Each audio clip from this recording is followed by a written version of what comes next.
the, if we can get, yeah. So the application is to revert the zoning from special use to multifamily 3 and to change the land use designation from religious institutional to multifamily low density. The reason we say revert, in 1983, the city and it's highlighted there, it's in your packet, and I think you have the applications. The city did change it because the property was owned by a church, so that they could use it for general church purposes. They made it a special use district. So we would just like to revert it back.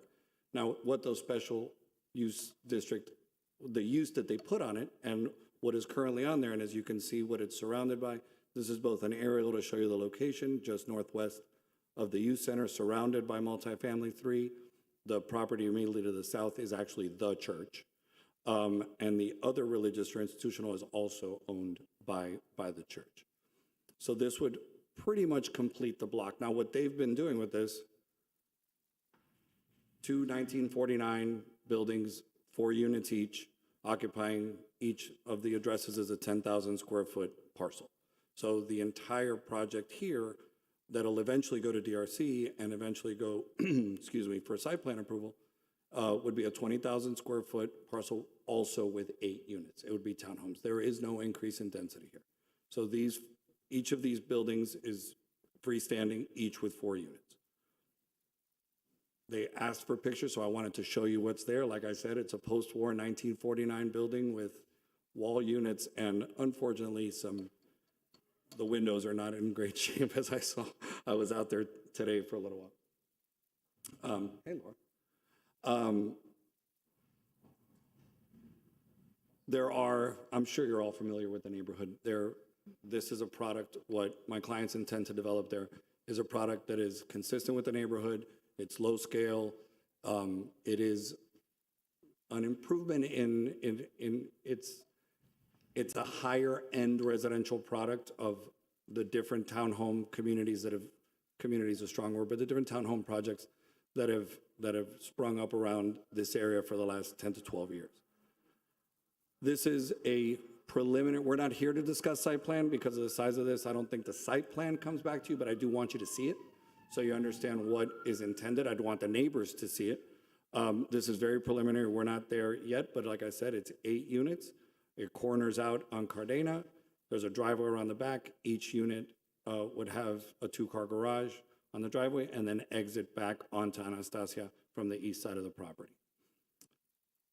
Some preliminary massings, they don't have any dimensions, but like I said, it's about the same height as it is now, completely consistent with the neighborhood, and obviously not as high as the church directly across the street.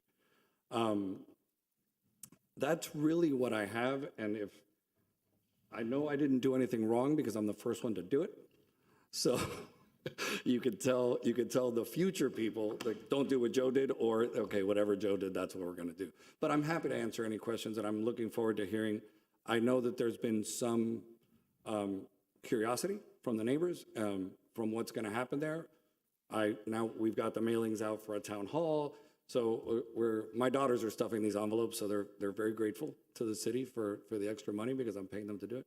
So I would happily take any questions on what we've discussed, but this is a simple revert to the FLUM and a simple change in zoning consistent with the surrounding area. Since this is just a review, there is no presentation by the city on this, correct? Okay. Before I open it up for the public, does anybody have a brief question for Mr. Jimenez? No. Let's go ahead and open it for the public, and then you reserve the right to. I'm here for any questions from either any member of the board or any member of the public. Thank you, Mr. Jimenez. How many speakers do we have? We have 4. Could you please call them? Sure. Pamela Pierce.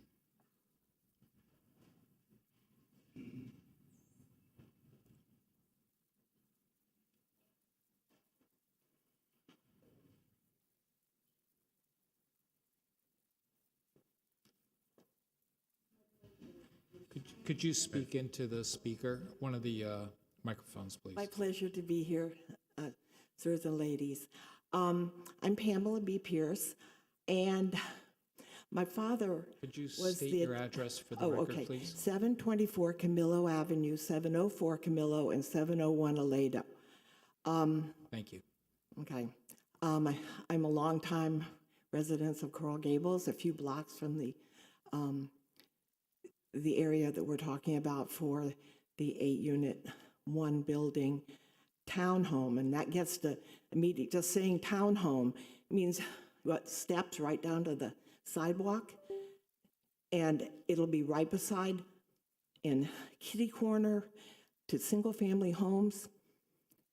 There needs to be a better step down. And the other thing is, I just circled the block today, like, checking things out. And the 2 older buildings that are there now have a lot of green and open space. What is the green and open space going to be on this giant building with all the extra parking and all the amenities, which may be great, but right next to single-family homes? It's a very bad precedent.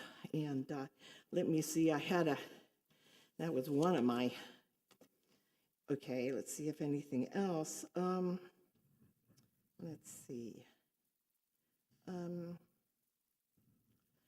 I guess that's about it. I think that you need to look carefully at the actual, more than a conceptual okay. You need to see the final site plan in detail. And I'd be interested in seeing what is the equivalency of the open and green space from the old building site next to single-family homes. That's really the big deal. We're talking about it may be the same height as these 2 other buildings, but it'll be a massive looming building right next to single families. I mean, I think Coral Gables usually prides itself on a step down in the aesthetics from something very large to the single family home. Okay, and thank you very much. I'm going to add, I didn't catch my last name, but my dad, William B. Pierce, he's the Pierce of Pierce Park. So Thank you, ma'am. I'll give myself a little for that. Thank you very much. Thank you for taking the time to come. Chris? Next person, please. Chris? Chris, you were sworn in? Thank you. Thank you all. Good evening, chairs, members of this board. My name is Chris Kotke. I live at 3267 Riviera. I'm here tonight as an individual, not to speak for or against the merits of the application, but to raise just 2 procedural questions just in this new format. First is, I appreciate the intent of this review before the review. However, what this now means is that the process to inform the public is misaligned. So previously it required that a public information meeting occur at least 2 weeks prior to the PZB review. Now this comes before the PZB first, then the public meetings, then it comes back to the PZB. So I would put it to this board to consider having the public information meetings be required earlier in the process prior to it coming in front of the PZB for the first time, rather than midway through the process now. Second, and I'll defer to you all because you all know this better than I do, but just as this is considered to be reverting to MF3, consider what MF3 allowed back in 1983 versus what MF3 allows today and how the code has changed since that time, since they're asking to be reverted back to MF3 from special use. Thank you, sir. Carlos Carta?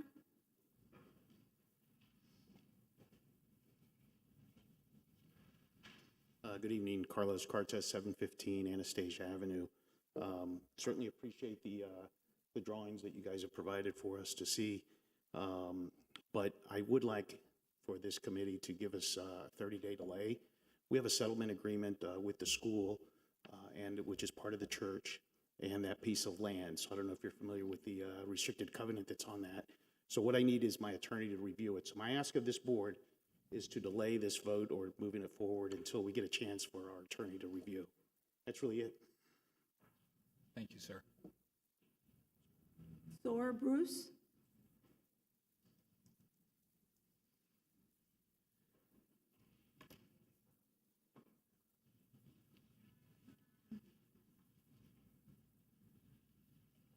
Good evening.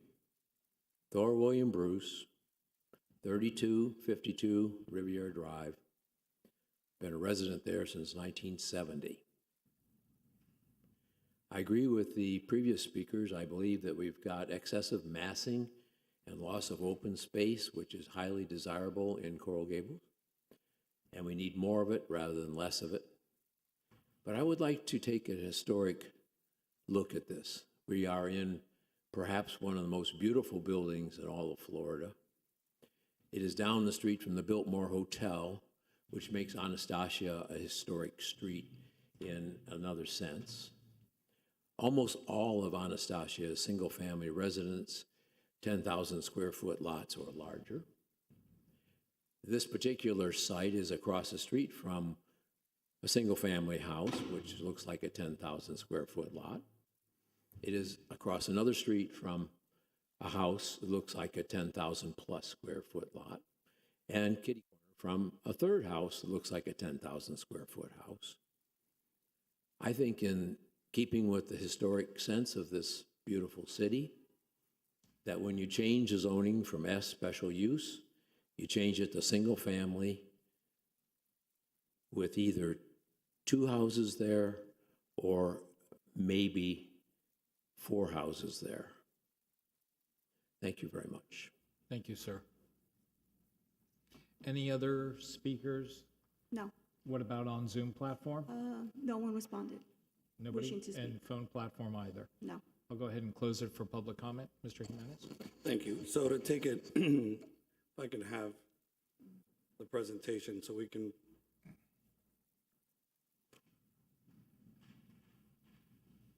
Will they put the presentation back up? There it is. Oh, thank you.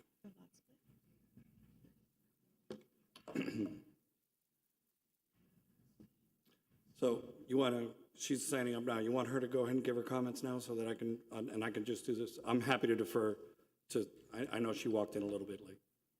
She's going to speak on another item. On another item, okay, even better. So just to put the location in perspective, and I'm happy to discuss historical use of this property.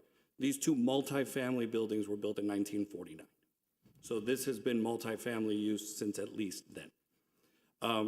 As you can see, it abuts to its rear a multifamily building. Immediately to the north, there is a townhouse community on the very next block. This is a step down. As we all know, zoning does go down. And there's at one point where there's always going to be that line where single family starts, and hopefully, whether it's on Ponce where you have the duplexes right behind or the smaller scale multifamily buildings, that's just what we do. You know, and that's the way the city was designed as it goes into to the east, the CBD, and higher density. So this is no higher density than has been there for a pretty long time. So historically speaking, I think the project before you, not the project before you, because that's not what you're gonna hopefully give me some comments on what you'd like to see next month, but the proposal on what they're going to do with what they're asking you is consistent with the use there from at least 1949. With respect to the process, I understand, and believe me, sir, I think Chris, it was your name, there is nobody that finds this more, more procedurally, just it's one more step in this. What we're doing here, and it is a favor to me because now I'm not coming in here when you are voting in a way that I have comments from the neighbors, I have comments from you, and then the process remains as it was before. We've added something to the beginning, not the middle. So there is a town hall or neighborhood meeting coming up, the required days before the actual meeting where you'll be making a decision and a recommendation to the city commission. So I get it. It's one more for me and it's one more for my clients. It's one more for you. The only ones, like I said, happy about it are my daughters who are doing the mailings. But other than that, it's the process has stayed the same and it's what the commission wants to do. So here we are. With respect to the settlement agreement, I have no idea what that's about. This has nothing to do with the school. So this will not be an increase of the school. This was purchased by a residential developer for residential development, and that application is in. So there's not much I can say to that. If there's an issue between a third-party church and the residents, I'm just not privy to it at the moment. So I can't speak to it. And the final comment I think I've addressed, the historical nature of this has never been a single-family home in the last 70 years, 75 years. So to consider that now would actually make it inconsistent with the rest of the block, because the rest of the block is multifamily. The green space, I appreciate that. It is a small building on a 10,000 square foot lot, but it's private property, it's not a park. So if the code allows what has been allowed in that neighborhood, I appreciate that. And what you give up in green space, it's not right up to the sidewalk. There are setbacks, there are landscaping requirements, the trees will remain, the swales will likely be improved from what they are right now because they're not in great shape. Excuse me.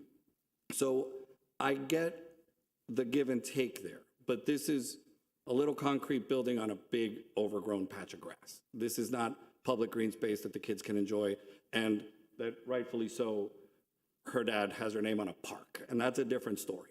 And this is not that. So this is just a question of landscaping. The current owners could take that grass and cover it with bushes all they want, and it'd be the same effect.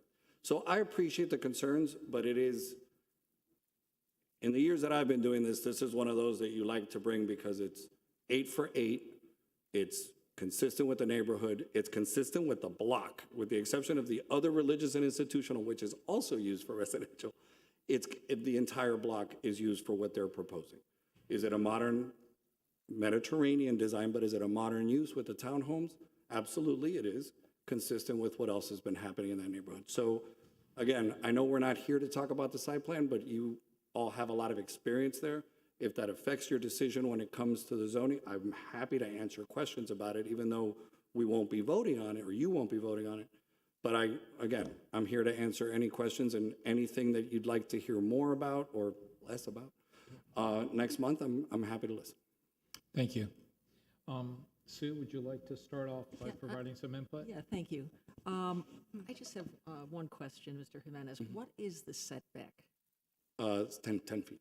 It's 10 feet. It's 10 feet. And let me ask maybe the attorney, because we have an item on our agenda today about like 25-foot setbacks for single-family houses and multifamily. How does that affect a project like this?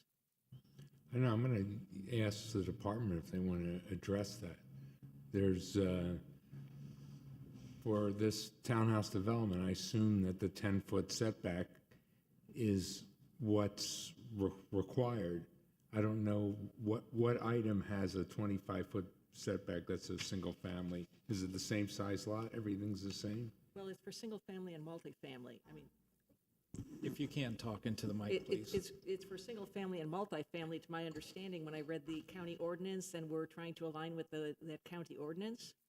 And the descriptors in the packet that we received, it said a 25-foot frontal setback.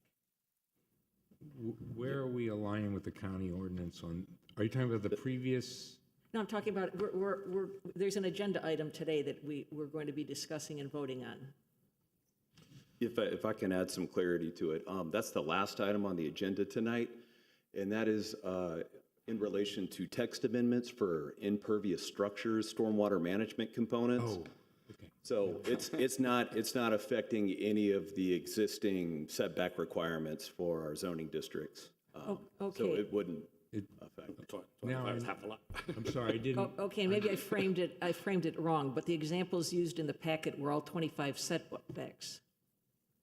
You're talking about the other item? Yeah. And so that's why I asked about this setback question.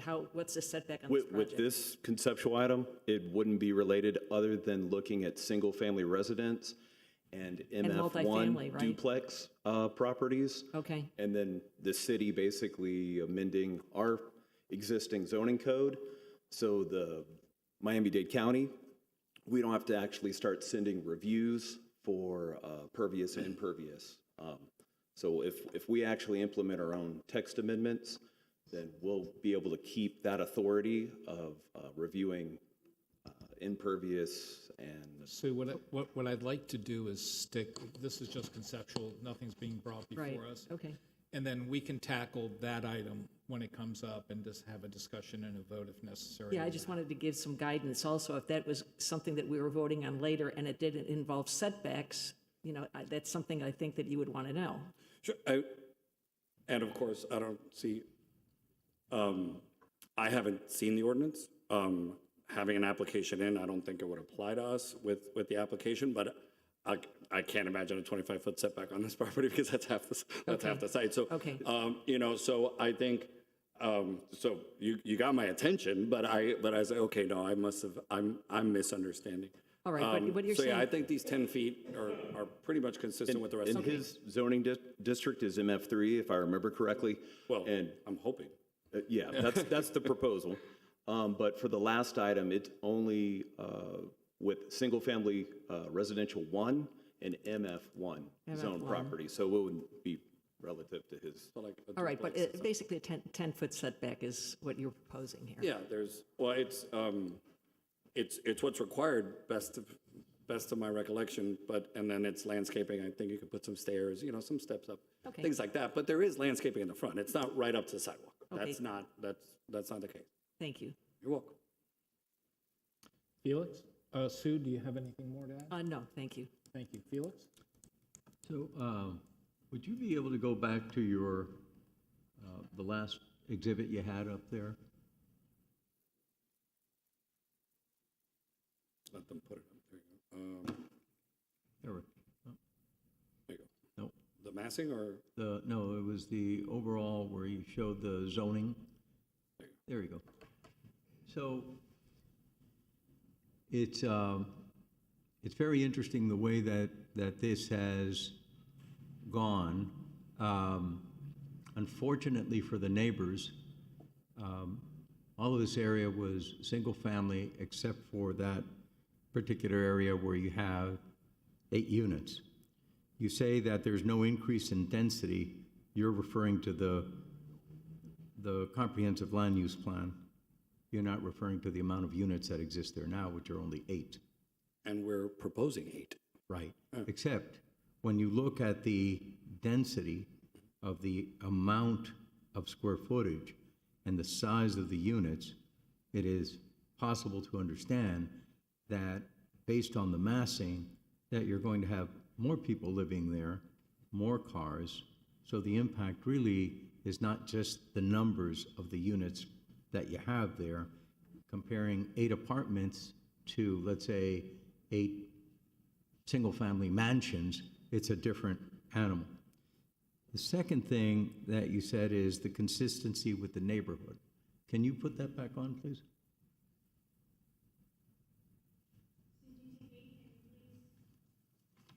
Maybe it timed out? There you go. So when you look at, you say it's consistent with the neighborhood, from Segovia to the west, most of what I see are single-family homes. I don't see apartment buildings. I don't see 3-story houses. I see single-family homes that are limited to 25 feet and 2 stories. So right now, those particular, the proposed building that you would come in with, the massing is not necessarily compatible, in my opinion, with the neighborhood. One of the neighbors said, the open space, we can't ignore the open space because although those old 8 little apartments that are there, they had side yards, they had front yards, they had backyards, and they had much more green space than what you're proposing. We've seen the same example already, which is currently under construction in Segovia, and then some of them that have already been built abutting the north side of the ball fields there at the youth center. The public information meeting that will come in, obviously, is going to come in at a later date, but this is basically also the opportunity of a public information meeting for the neighbors, so you get 2 cracks at the ability to have discussions with the developer. The MX3 and the way that it has changed since 1983, again brought up by one of the neighbors, is a very valid point. MF3, I think. I mean, not MX. I mean MF3. Okay. So the validity of how it's changed, in the last 50 years is substantial. And the intensification that I see with these products cause two things. First of all, you have a heat island issue where if you take a block and you have all these trees between these two-story apartment buildings, but you have fully mature trees on the inside, once you develop all the way to the back, then the only place you have to place trees is in the front or in the side. In other words, the streetscape. The biggest problem that you have there is that normally it just doesn't fit. So you lose tree canopy any way you cut it. I just don't think it's a wonderful idea to put money into a tree fund when really you're impacting certain areas.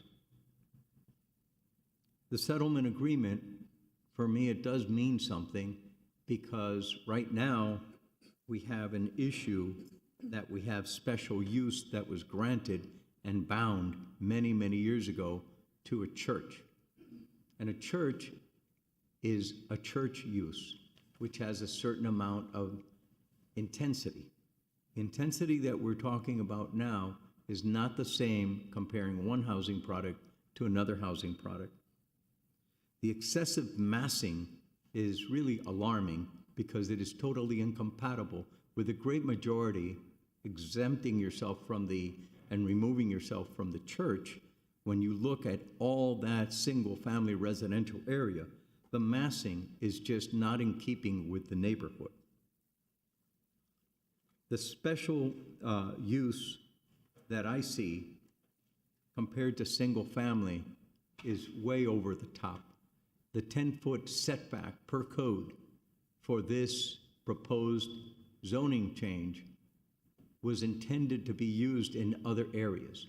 This creeping of these areas into, from duplex areas right on Segovia, westward into the single-family residential area, is changing the single-family composure of that, all for profit. I really have a real problem with this application, and I think it's incompatible with massing, with scale, with traffic, and uses. Those are all my comments. Thank you very much. Chairman, I just have a few comments. I personally think the project is very compatible with the neighborhood. I just have a few questions. In the block behind it, and I'm seeing it from the sheet, there are townhomes, correct? And then the block immediately behind it? That gentleman in the corner was actually around, you're in the property directly to the north of it, correct? We saw each other this morning and said hi to each other, and I said, come on down, that's multifamily. Immediately north of that, that's multifamily townhome. Got it. This product. So, and as I said at the beginning, I do not dispute that there is single family to the west. I think every zoning district ends and then a new one begins. And as you go east from here and you see the MF3 of the historic building, the triangular building, I always forget the name of that building. And then obviously to the north, the CBD and the much higher buildings all the way to Ponce, we step down in the zoning code. This is the first block, it is. My point that is consistent with the neighborhood isn't only looking to the west, Mr. Pardo, it is also looking to the east. How filling out that last block with this color, that's where I deem it consistent. You are finishing out a block with the exact same zoning as its neighbors from street edge to the rest of the block circularly. Now, yes, to the west there are, which is why we wouldn't allow an 8-story building there, like you do have in some places not far from here, close to single-family homes. I don't think that's the same thing. I think reverting back, and the design is different. I get it. It's a smaller building, just like sometimes we replace a smaller home in Coral Gables with a much larger one. And we lose green space there as well. But an old home in the North Gables on a 7,500 square foot lot that now all of a sudden they build a 2-story, 5,000 square foot home is not what was replaced. They can do it. They can do it as a right. Obviously, it's a single family home under every definition. I admit this is the last street, but it is the last block or the last parcel on a block that is otherwise exactly what we're asking for. And that's why I said it's consistent with the neighborhood, not exclusively to the west, but also to the east. And that's That's why I said what I said. And there is a separation from, I guess where the property line ends, there is a street before the. It's a single-family. street, it's a street, yeah, yeah. Yeah, I No, can't, to the I can't west. tell from the map because it's kind of blurred To the in, west but- is single family. Understood. To the west is But there is a street of separation, correct? Yeah, that's Got it. why I put here the similar zonings and land use. I mean, obviously, you have the youth center. That's the most special use we have, pretty much. And then the church. So that's why I was saying, we can't be across from 3 single-family homes because there aren't 3 corners that have a single-family home on it. And it's a residential use, 100% residential, obviously, and exactly what you have to the block to the north. I mean, pretty I see, much. yeah. I mean, not the same design, but the exact same product. Correct. Okay, thank you. Thank you. Javier?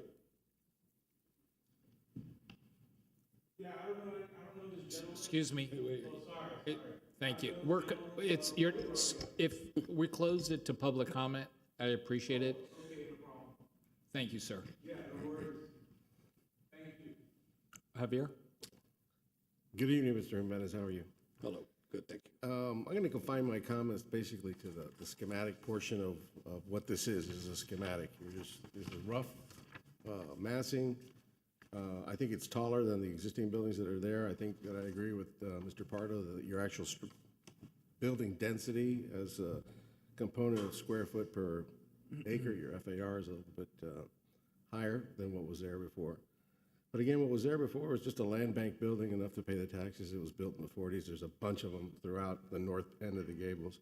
However, you have a unique situation here where you do have single-family residents across the street.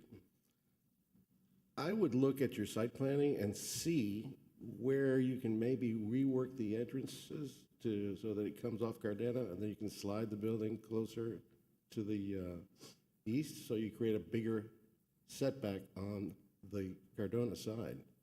I think that would go a long way to establishing a little more tree canopy along that road and set back your property a little bit. And would it also make it more compatible with what's across the street? The reason that I was out there today was actually specifically to look at the trees. None of the trees in the right-of-way are affected by this, save one, which we saw some pretty bad black olives that we can move an oak over. So the tree canopy, there's no trees on the site, like not one on the site. There's just these 2 buildings. So the tree canopy along the streetscape, both on Anastasia and Cardena, remain. So unless I'm That's not what misunderstanding. you're misunderstanding. Okay. I'm looking at setting the building back an additional 10 feet along the Cardena side and rework the entrance so that the entrance is on Cardena. Look at it. No, okay? and It's just- I'll This is pass a it along. comment that I'll is pass it along. schematic. Look at it. I think it'll probably work. You may have to change some of the parking portions of it. The garages may need to move in a little bit to get a little more room to back around. But I think you still have plenty of room. I'm not. Look at it. I mean, it's, I know your you point guys is are you architects. wanted I will comments. pass That's it what this along. is about. No, I'm happy to My pass it along. comment, I think that an additional 10 feet along Cardona would give you a greater setback that you'd have than 20 feet to then develop some real nice landscaping and I trees. understand what you're saying. To set back that building from the housing that is single family across the street, across Cardona and across Anastasia. From a scale point of view. Right. Across Anastasia is exclusively the church. But I understand, but it's a I understand one-story what you're building. It saying looks about- like a house, okay? I understand what you're saying about Cardena, and I understand now what you're saying to make it. It's just Are you basically saying to make the alley two-way? One of the reasons we live in this city. Is that what you're saying? One of the reasons we all live in this city is that we all have rules, okay? And they're all about the rules of polite behavior. And you're coming in to disrupt the existing condition, which everybody else bought into when they bought their properties or inherited or whatever. And you're changing the landscape. So you have to be attuned to those people and what you're going to be doing and the implications of what you're going to be doing as it will affect them. Suddenly, to go from a 2-story to a 3-story building 10 feet from the property line is a change. What I'm saying is, if you study it, perhaps your massing of it, maybe the end units, since you're bringing them out forward, you change the shape of them a little bit so that you don't impact the sight lines as much. I'm happy to pass that along to designers. And that's what we're here for. You're asking us for our comments, and hopefully, and the idea of this is that you get input on it so that when you come back, you don't have to do a major redesign. So that you go away from this meeting with some concrete ideas that you can take back and use in the development of your project to help it be more compatible with what's around it. And that's what we're here for. And thank you very much. And I am happy to pass along the comments to the designers and Do whatever and you now, want with them. no, Those are my and now I understand. Now I'm picturing it, so now I can communicate it. Now it's not going to get lost in translation because you're an architect, and I'm going to talk to an architect, and it's almost well, I don't want to screw it up. With respect to, and here's a question that I have for this board. We're not there yet on site plan. Before you do that, why don't we finish? Oh, okay, sure. So you could ask.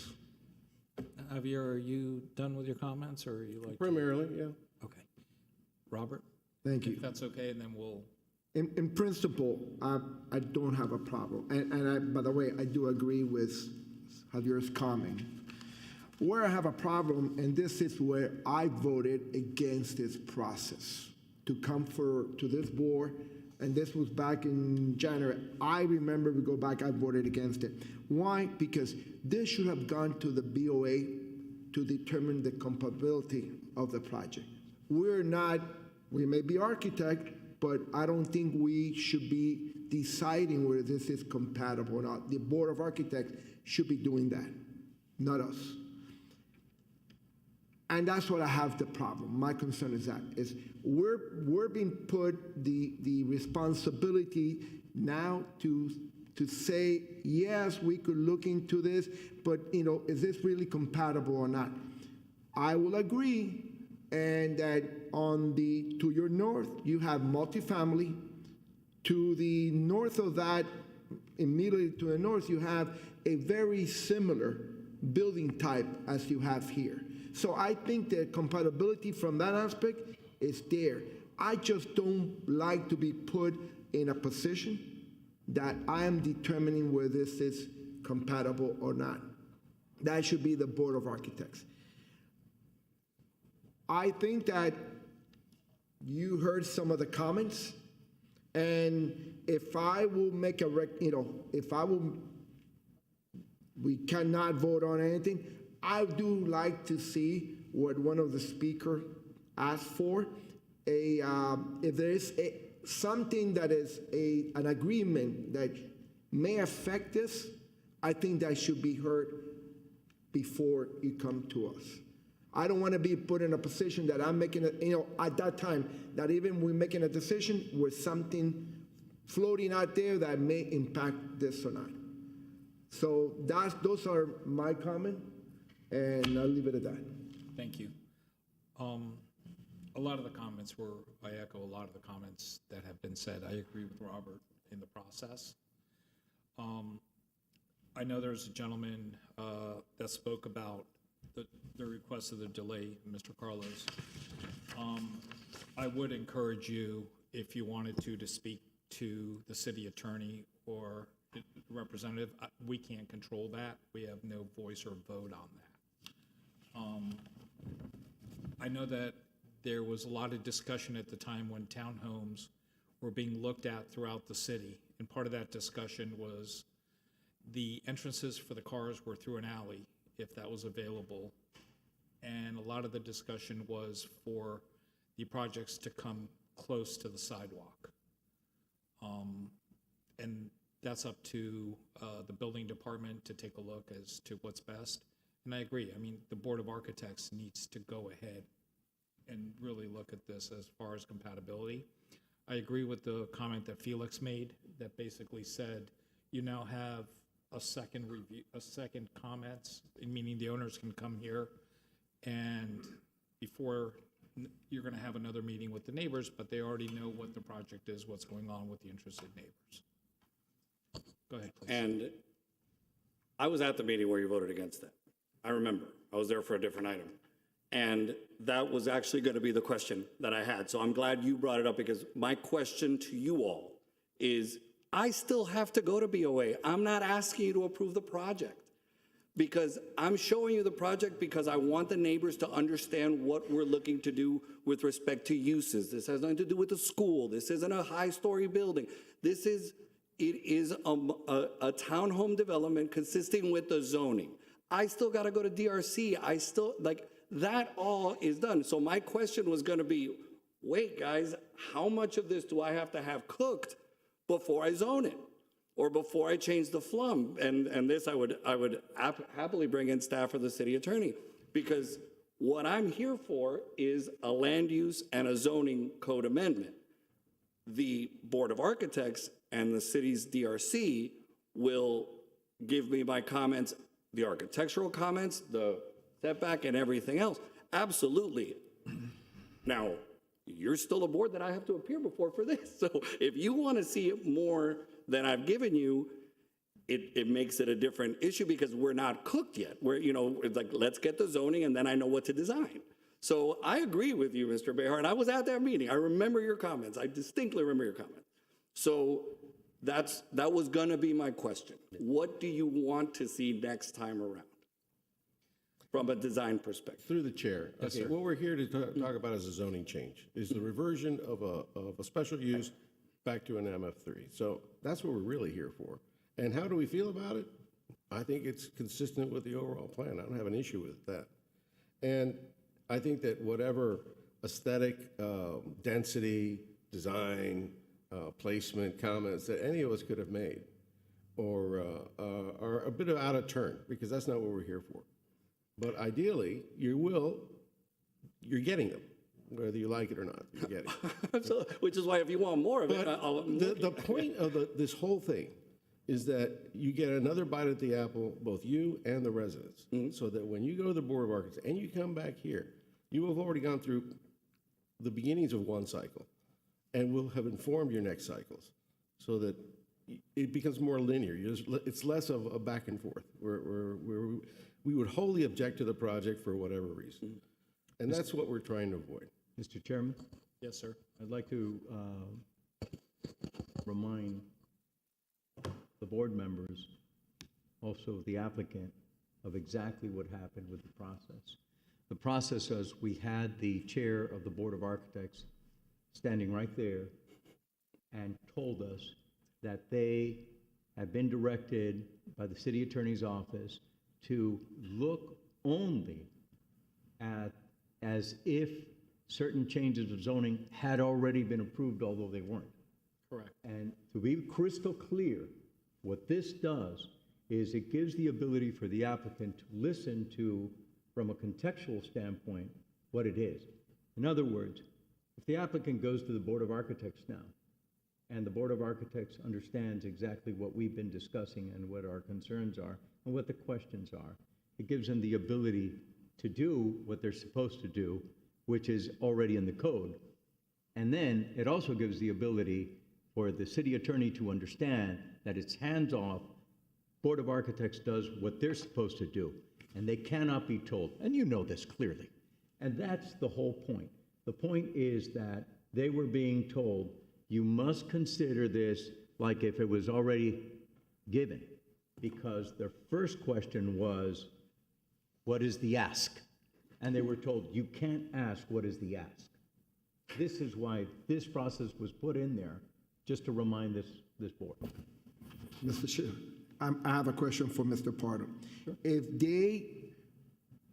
they would come today with a conceptual approval, not a zoning approval from the Board of Architects, where they went back and they came and said, no, we don't think a massing of 3 stories is appropriate. We're gonna come in with a massing, we're only gonna approve a 2-story. Will you feel different than you felt today? Well, but keep in mind, the question is not quite straightforward, as you say. The question here is, keep in mind what the chair of the Board of Architects said. On more than one occasion, in fact, numerous occasions, they were being told that they could not ask what the ask is. And that has to do with massing, compatibility, siting, all of these issues. We have just given some input to the applicant to be able to get together with the neighbors and be able to discuss this. They can do whatever they want. But what I am saying is, I stand by what we approved at that point because of the constraints that were being put on the Board of Architects. Because the process was different. They were asked to do something without, and coming to the Planning and Zoning Board for their approval or recommendation before they made the decision. But and I'll stand by my point, and you voted for it, I voted against it. I think that the process should have been they go for conceptual to the BOA, says, you know what, this is compatible. Before they make a final determination or a decision, then it will come to us. Like I stated earlier, am I approving, just a conceptual change of zoning that then goes to the BOA, and then it's going to come back to us? See, we're not. Yeah, but Robert, I think the clear picture here is that the city attorney's office cannot send one of their city attorneys to the Board of Architects and tell them, you can't ask for the ask. In fact, now what they have to ask is, well, conceptually, what were the comments? What was the input? That's what the thing is here. Look, like I stated, in principle, I don't have a problem with this application. I just have a problem with the process that before it goes to the body that supposed to be making determination whether it's compatible or not, it's coming to us. And by the way, Robert, one of the most important things about this is that normally in the Board of Architects, these neighbors can't be heard by the Board of Architects. Yes, it can. No, wait. Yes, it can. No. There are certain restrictions. There's public comment at the beginning of the meeting where they can The public comment is at the beginning of the Right. meeting, before the application even comes up, and it has to be remember. given, and it has to be given in writing, and it has to be done in a certain way, etc. In this particular case, they're under sworn testimony. They're coming up here and they're speaking their mind. I think it's a win. Robert, you and I can disagree. Respectfully disagree. I don't have any problem with that. But I think that at the end of the day, the people you have a developer that's developing, which is fine, nothing wrong with that. But they will impact with their decisions and their developments, people that have lived there for many years and the value of their homes, which normally is probably the largest investment in their life. I have a real good problem when people aren't given that right. And I think that this system right now is the first one that's come through here. And I don't think that it's damaging the applicant because he's got the ability to listen. But he could choose not to listen. And that's fine. That's up to them. Thank you. Thank you, sir. Sorry taking so long, but I think being the first one out of the chute, I think it was important. And like I said, this is just a difference of opinion. Mr. Mr. Jimenez, Chairman. thank you for being the guinea pig. I didn't do it on purpose, sir, so there's no need to thank me. Yes, sir. I just want to make one comment about what the city attorney's office position was. The city attorney's office position is you make the decisions on the zoning and land use. Board of Architects makes decisions on design. The thought here was for you to get for the Board of Architects to be informed about what your thoughts were on the zoning and the land use. But you added about design, which I don't think is a terrible thing, and you've indicated the need for certain sensitivity given the surrounding area.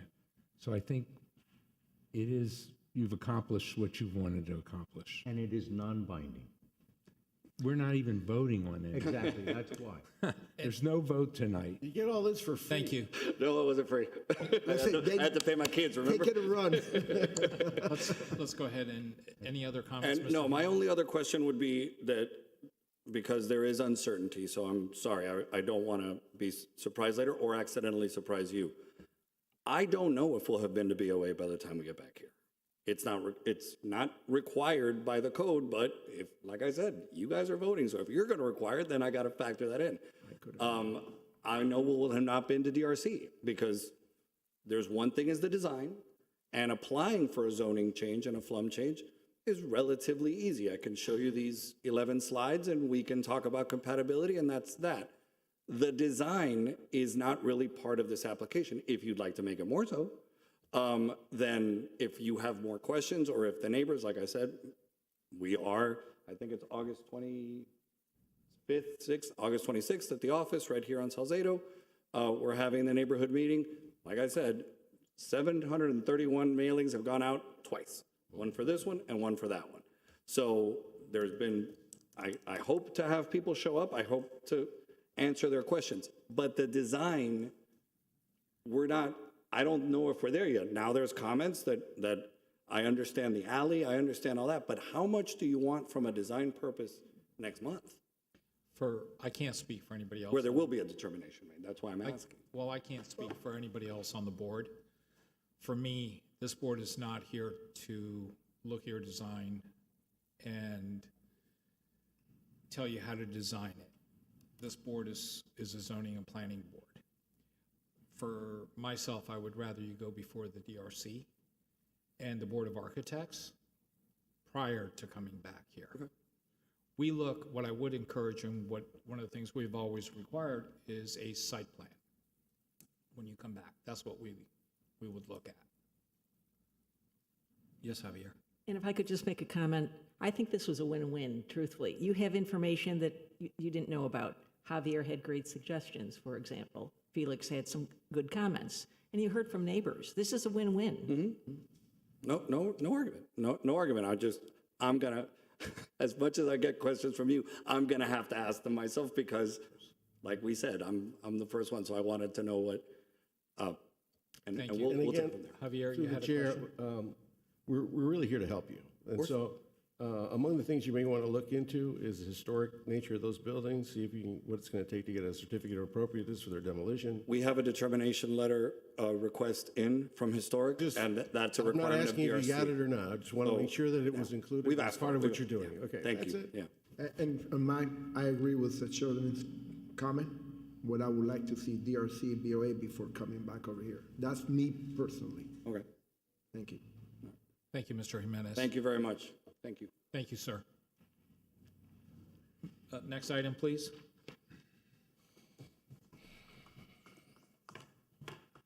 Okay. All right, this is item F1. An ordinance of the City Commission granting conditional use approval for a building site determination pursuant to Zoning Code Article 14 Process, Section 14-202.6, Building Site Determination, and Section 14-203, Conditional Uses to separate, excuse me, sir. Excuse me. Sir, we're still conducting a meeting. Excuse me. Can you guys go outside, please? Let's see if I can pick up where I left off. Good day. Sir, please, we're trying to conduct a meeting. Afterwards, we'd be glad to listen. Please. Thank you, sir. Go ahead. Conditional uses to separate one existing building site into two single-family building sites on property zone single-family residential SFR district, legally described as 1/2 of Lot 9, all of lots 10 and 11, and the west 25 feet of Lot 12, Block 223, revised plat of Coral Gables Riviera Section Part 13. 1154 Alfonso Avenue, Coral Gables, Florida. One building site consisting of the east 50 feet of Lot 9 and all of Lot 10 west parcel, and the other one building site consisting of all of Lot 11 and the west 25 feet of Lot 12 east parcel, including required conditions providing for a repeal or provision, severability clause, and effective date. Item F1, public hearing. Thank you. Do we have the applicant?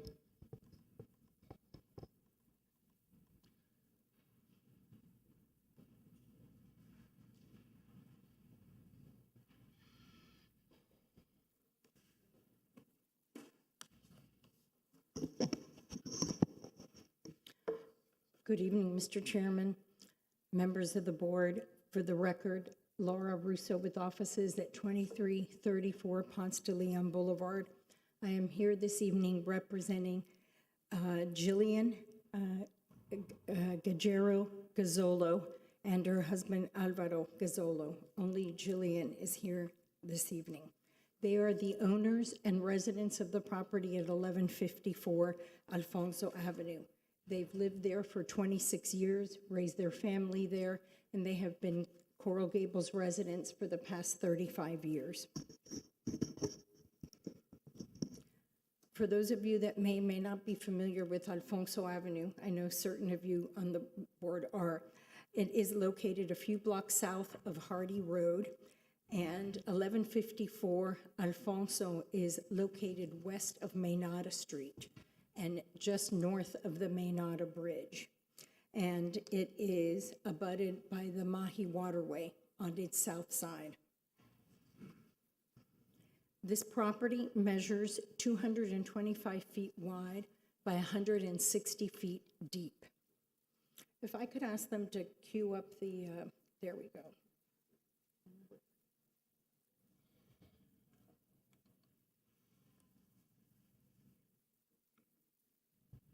So this is a view of the subject property looking at it from Alfonso Avenue. And this is a view of the property from the Mahi Waterway, looking at it from across the waterway.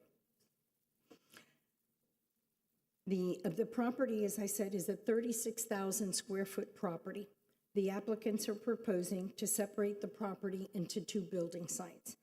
One site to consist of 20,000 square feet, and the other site to consist of 16,000 square feet. And here would be the division of the property.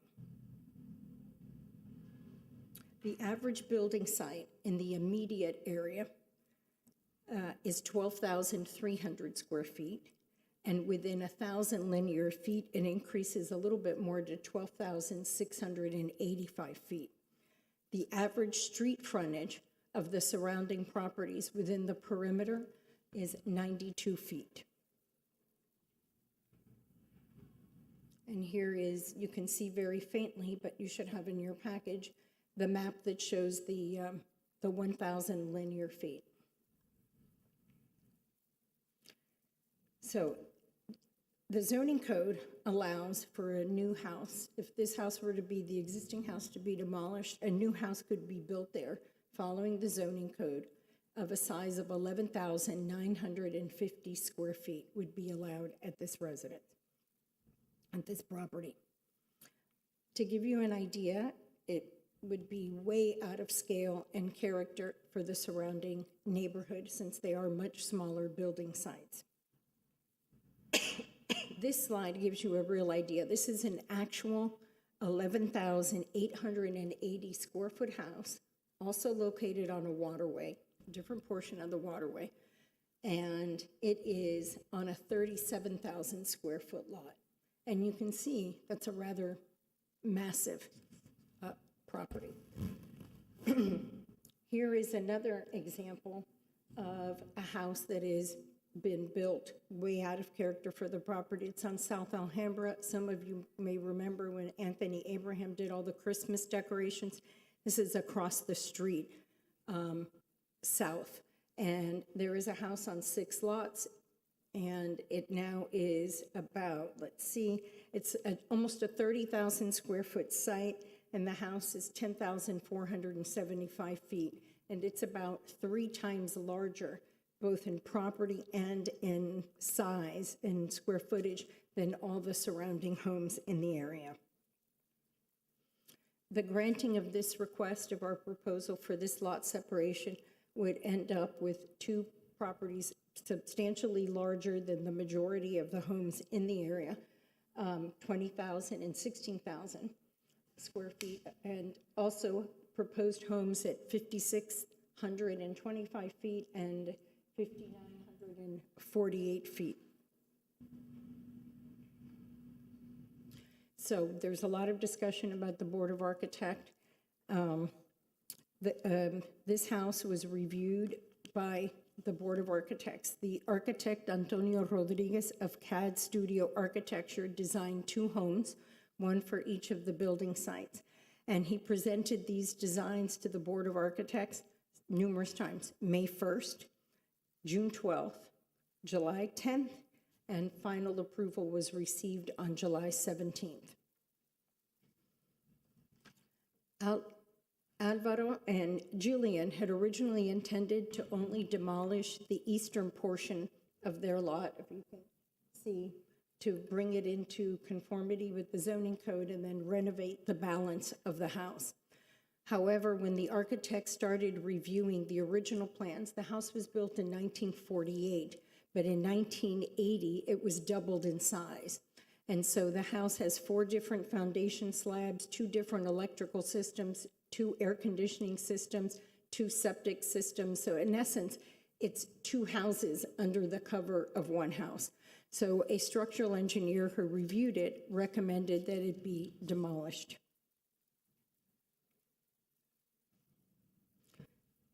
This is the front of the replacement home. So this is the western parcel, 20,000 square foot parcel. This is the front of the home, and this is the back of the home. The residence on the eastern parcel, which is the 16,000 square foot parcel, is this. And this is the waterway view of that parcel. So now, the zoning code criteria for lot separation are numerous, as you guys probably know. One of the first things is that the lot size that are being proposed, or the building sites being proposed, have to be equal to or larger than the majority of the neighborhood. This application complies with that criterion. The other criterion is unusual circumstances. It has to be a through block, 2 facings, different zonings on the block. Again, this application complies. We have double facing the Mahi Waterway, which is a platted waterway, and Alfonso Avenue on the front. The other criterion is that it maintains open space, neighborhood compatibility, visual attractiveness, and this complies. The open space requirement for both homes that are being proposed exceeds the required open space that the city requires for single-family homes. There will be no canopy trees that are going to be removed on the eastern parcel.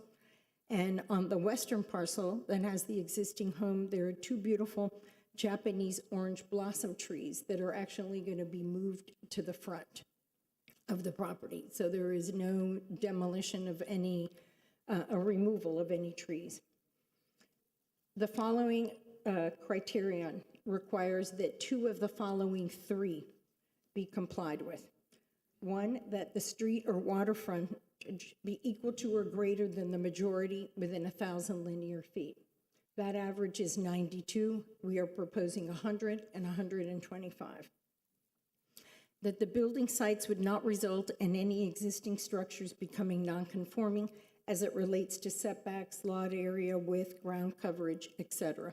And the voluntary demolition of any portion of a house within the last 10 years would negate that criterion. So we know right now we're going to propose demolition. We do not meet that criteria. The last criteria, the subject property has been owned by the current owner continuously for a minimum of 10 years. As I stated earlier, they've owned this house for 26 years and have lived there and will continue to live on the western parcel. Jillian and Alvaro held a neighborhood meeting on May 1st and showed their neighbors the proposals for their homes. And I want to show you that they have immediate neighbor support, and I've listed the neighbors, not just told you with their permission. And some of them had wanted to be here, but Sabater is out of town. Someone else has school starting tomorrow. As you know, tomorrow's the first day of public school, so they didn't want to spend their time here when they're trying to get their kids ready. And one of the neighbors is still on vacation. But as you can see, we have support on the west, immediate west. support on the immediate east, support on the north, and support across the waterway. And these are the people that are going to be impacted by the new homes. They're going to be impacted by the construction, and we have their support. And here is a visual, a rendering of the two homes side by side. So just to be clear, the one on the right-hand side is the western parcel because they're facing north, and the one on the left is the eastern parcel. So on behalf of, and this is the view from the waterway. So on behalf of Jillian and Alvaro, I respectfully request your recommendation for approval for this lot separation proposal. Thank you. And I'll be happy to answer any questions after you've heard from staff. Thank you. Next, we'll go ahead and call City.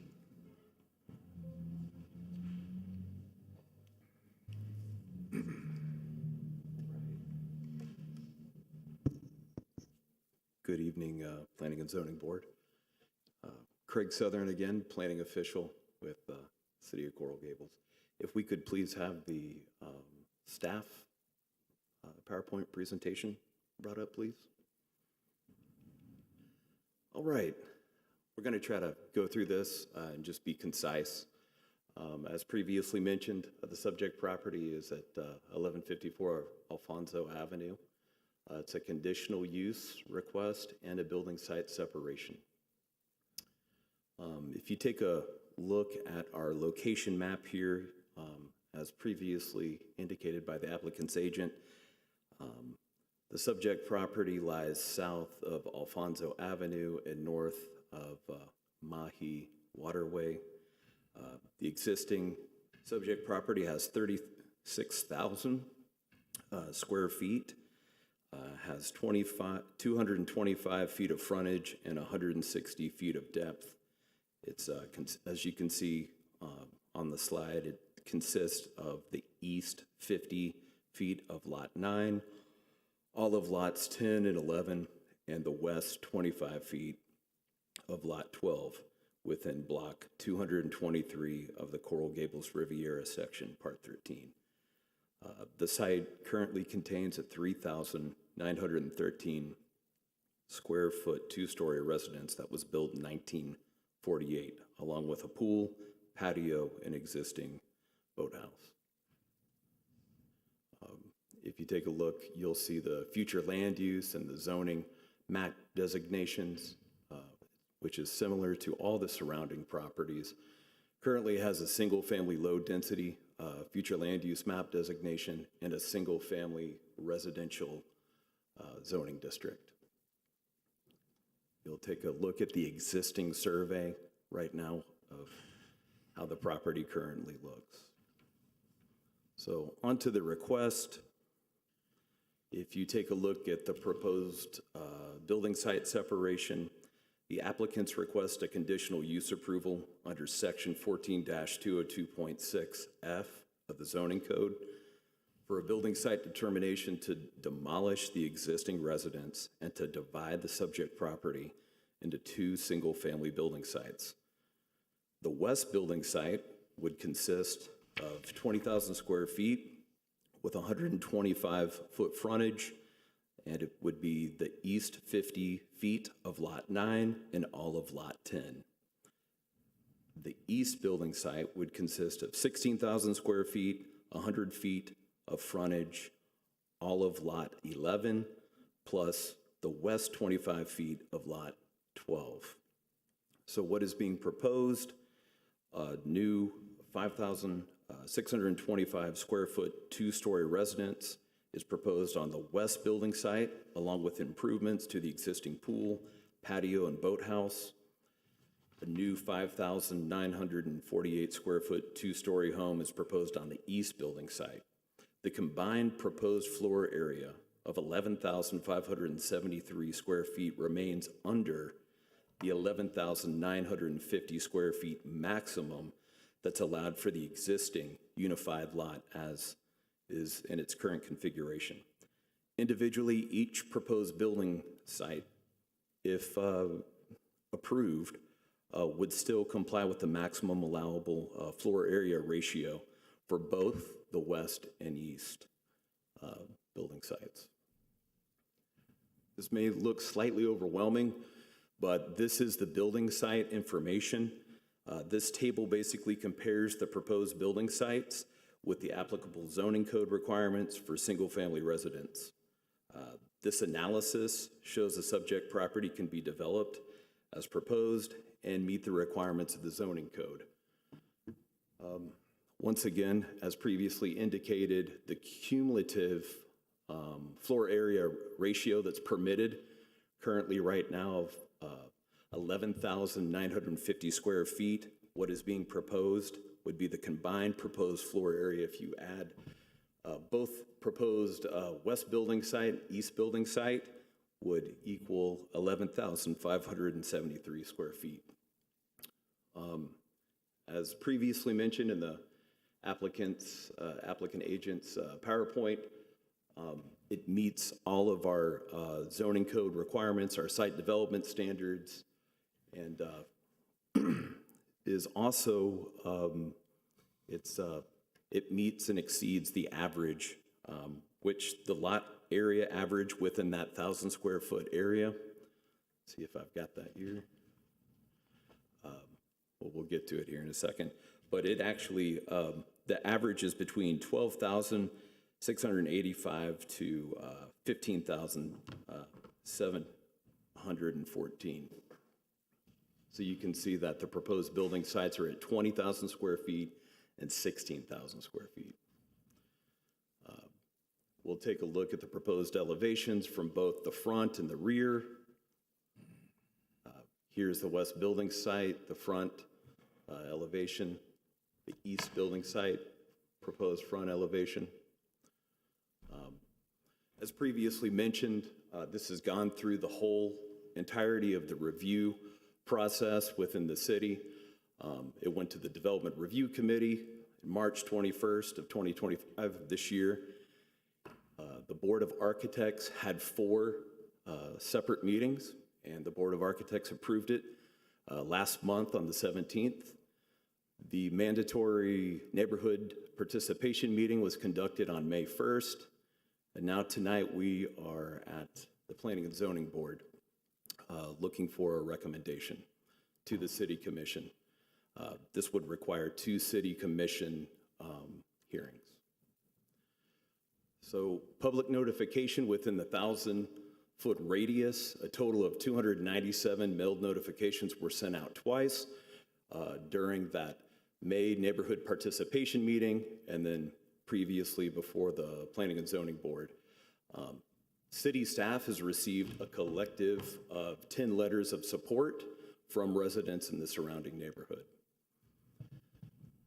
Briefly, we'll let you know that 2 times we went, as previously mentioned, letters to the property owners for the neighborhood participation meeting and for this Planning and Zoning Board meeting. The property has been posted 3 times for the DRC meeting, the Board of Architects meeting, and this Planning and Zoning Board meeting. This item has also been posted twice on the city website for the DRC and this Planning and Zoning Board meeting. It's been advertised once in the newspaper and has been sent out to email subscribers for this Planning and Zoning Board meeting. So staff's recommendation is approval with conditions. As previously indicated, all conditional uses for building site determination must satisfy at least 2 of 3 items. So the street frontages similar to the neighborhood, and the property owners have owned the property for more than 10 years. They comply with those components, but due to the voluntary demolition, due to the current property, it's straddling what would be the proposed lot lines. The existing structures not falling into non-conforming, they will have to obviously demo the structure, so they would not satisfy that. But they do satisfy 2 of the 3 requirements. So staff has attached 3 conditions of approval. These 3 conditions are traditionally attached to any approval for a conditional use for a building site determination. This is pursuant to section 14-202.6G. I'll try to briefly read the three of them.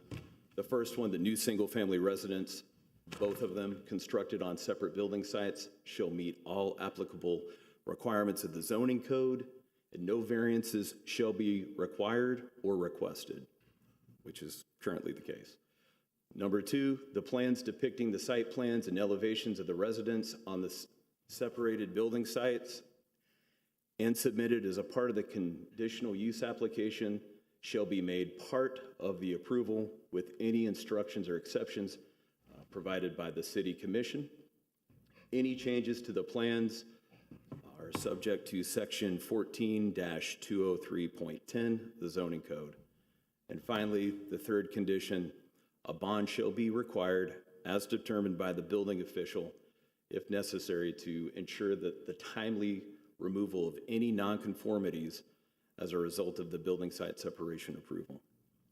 So once again, city staff, planning and zoning staff is recommending approval for this conditional use building site determination with the three conditions. If you have any questions, Thank you. applicant. I do have a staff question is here. Right. One of the conditions is separate building sites. Do they require to replat, or because the original, they're putting the different lots based on part of 9 and 10, 11, so they don't need to replat? Yeah, there's no platting component with the building site determination. Okay, thank you. And I just have a question. What's on the west side of Lot 9, and what's on the east side of Lot 12? Let's see here. Oh, could we pull the PowerPoint back up, please? Before we go into questions, is there anybody, Jill, do you have anybody for public comment? One person. Sue, would you be okay if we take public comment? Sure, There's one person, absolutely. and then we'll get into the questions. Please raise your hand. Go ahead. Do you want my name first? Oh. Yes, I do. My name's Debbie Register. I live at 1240 Placitas Avenue. I was not able to attend the neighborhood, so that's why I came tonight. I am in support of dividing this property, and the only reason is it's at 100 feet and 100 and the 25. If it was less than 100, I would not have agreed. It's a little too modern, but it's not as modern as the modern boxes we're getting.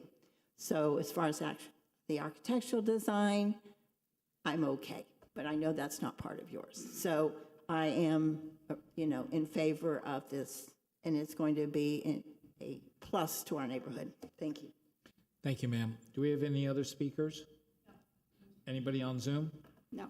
On phone platform? No. I'll go ahead and close it for public comment. Sue? Yeah, the east side of Lot 9, who owns that and what's there? And on the west side or on the east side of Lot 12, who owns that? If we could put up the PowerPoint, on my PowerPoint, I had the names of the neighbors on either side. On the west side of the parcel, right? I think it's Rebecca Garcia. And on the east side of the parcel are Carmen and Carlos Sabatera. Okay, so the homes on each side own, I got it. Correct. Okay. They're owned and they know, and they've written letters of support to the city. Well, if I can just go, I mean, I'm impressed that, you're so organized and had a neighborhood meeting on your own and the neighbors are all for it. And I personally think it's fantastic, so you have a yes vote. Thank you. Felix? I know that the size of the property is 225 feet by 160. You're not splitting it down the very middle. Correct, and that's in order that the city requires that each building site have a platted lot. So in order to do that, you have one piece will have 25 feet more than the other, so that each site has one platted lot plus. Sort of like Merrick used to do. If you go up in the North Gables, some houses were 50, some were 75, some were 2 lots at 100. But it's each building site proposed will have one platted lot. The proposed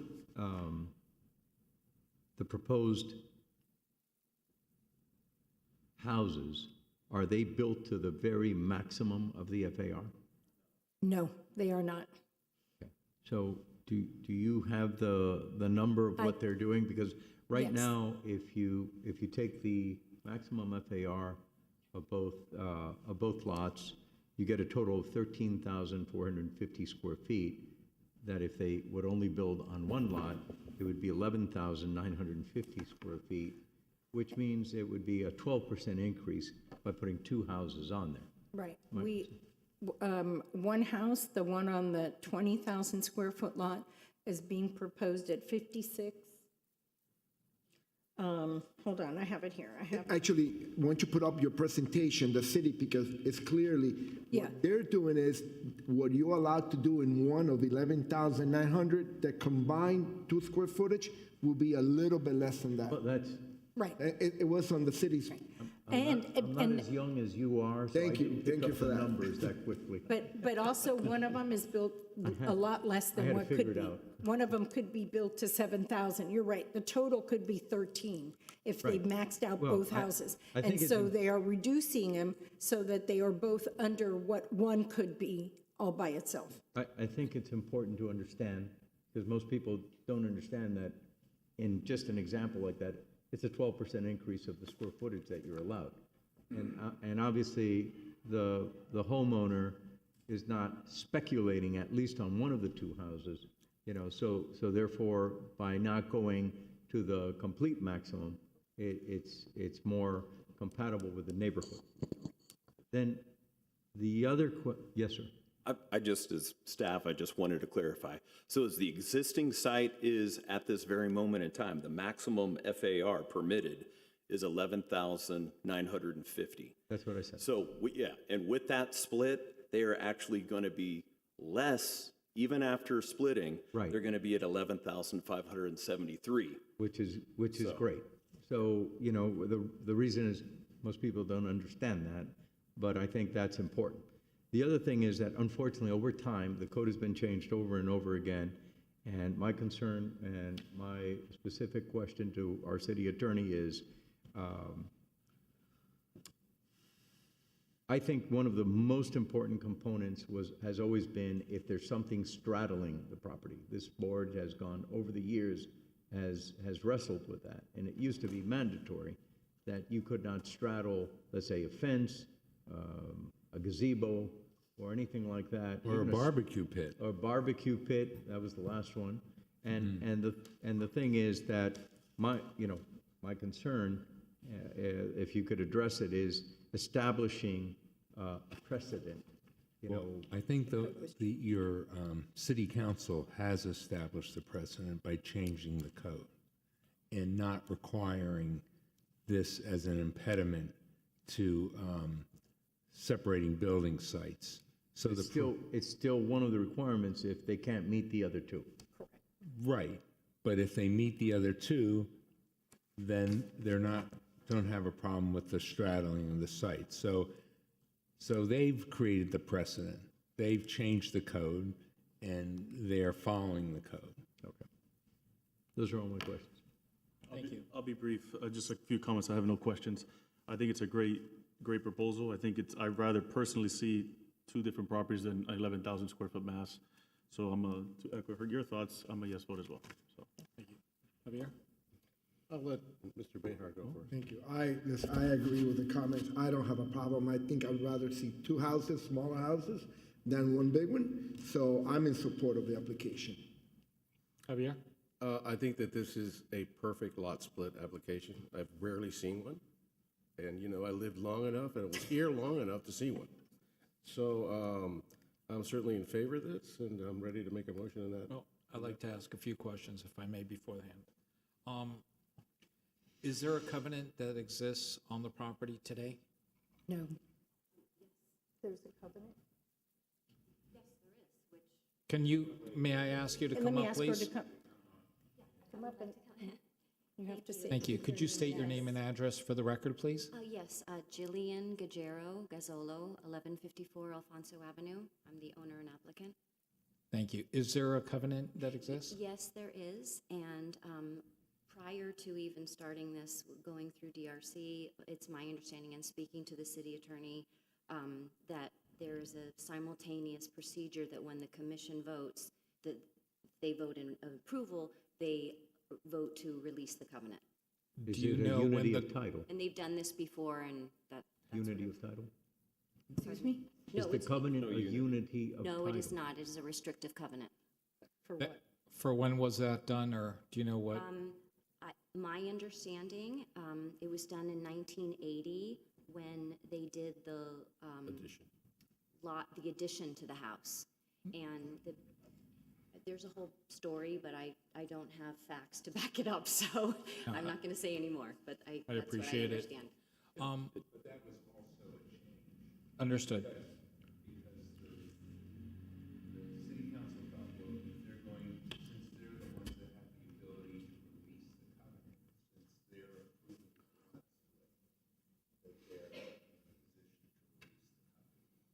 Okay.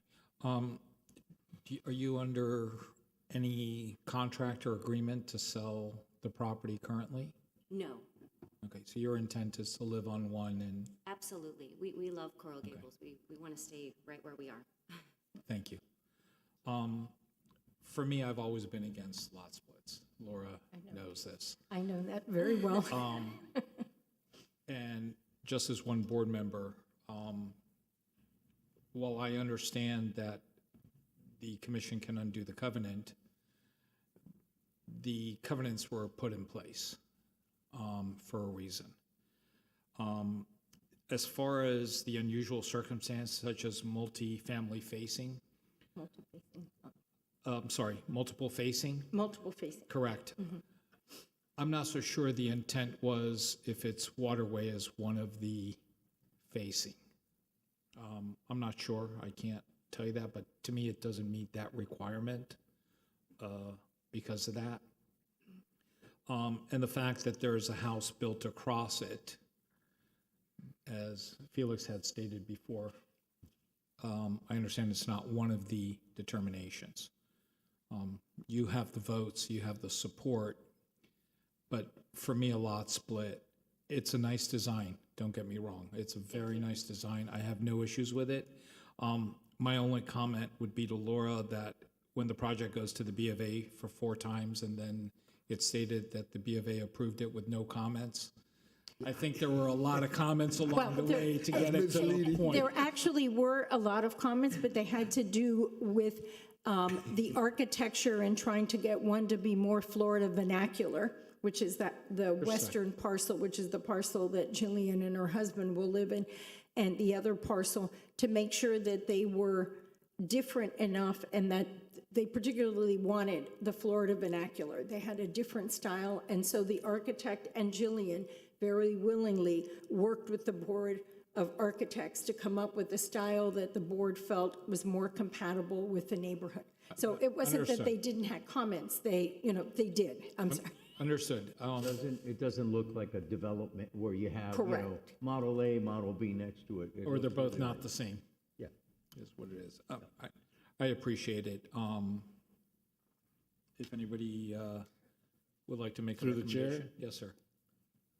I'd like to make a motion that we approve this item in conformance with the staff recommendation and the conditions set forth by staff be adopted as part of this approval. I'll second it. We have a motion. We have a second. Any discussion? No? Call the roll, please. Sue Karliski, Yes. Felix Pardo, Yes. Javier Salman, Yes. Robert Behar, Yes. Alex Pucello, Yes. A.B. Eisenstadt. No. But Thank you. I understand. I understand. I take no offense. Thank you it's a beautiful all design. very much. Thank you. And I wish you all the best. Thank you very much. Much appreciated. Thank you.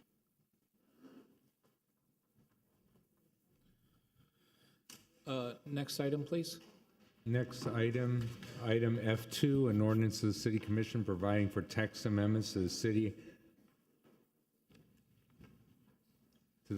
of Coral Gables Official Zoning Code, Article 9, Art in Public Places, to amend certain provisions relating to the art in public places process including timing of payments, limits on art consultant fees, scope of fee waiver opportunities, and creating provisions for the regulation of private art that is highly visible from the public right-of-way, providing for a repealer provision, severability clause, codification, enforceability, and providing for an effective date.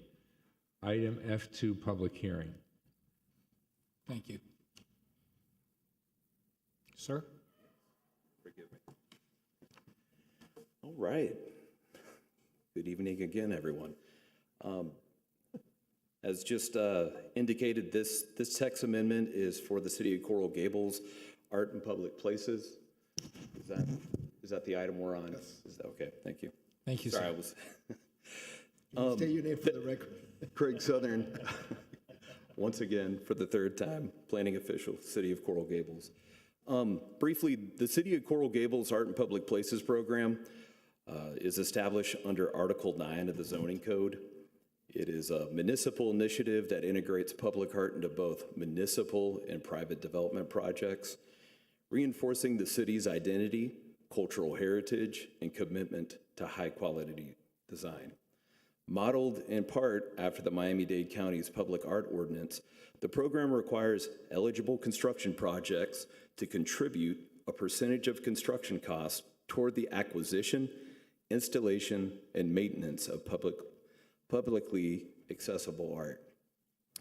Tonight, we're lucky enough to be joined by a fellow staff member here at the City of Coral Gables, Catherine Cathers. She's the arts and cultural specialist. She's the one that actually worked quite a bit on these text amendments. But very briefly, we're going to have her actually come up here. But I'll just give you a brief overview of some of the points of what these text amendments are proposing within Article 9.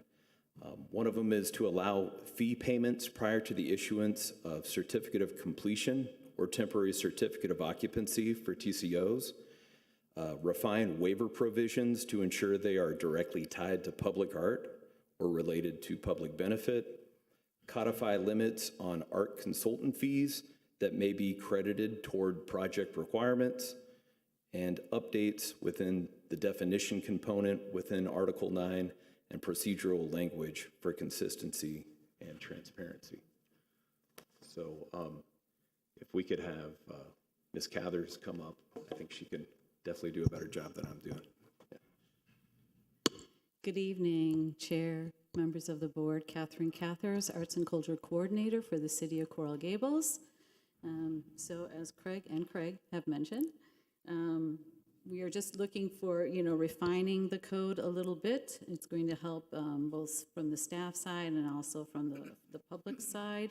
I would like to mention that these revisions, I believe most of them came before this board previously about a year ago. They never went on to second reading, so they're coming back again with the addition of language requiring, addressing the payment of the fee and when that is triggered. So that's the most significant change since the last time you saw this.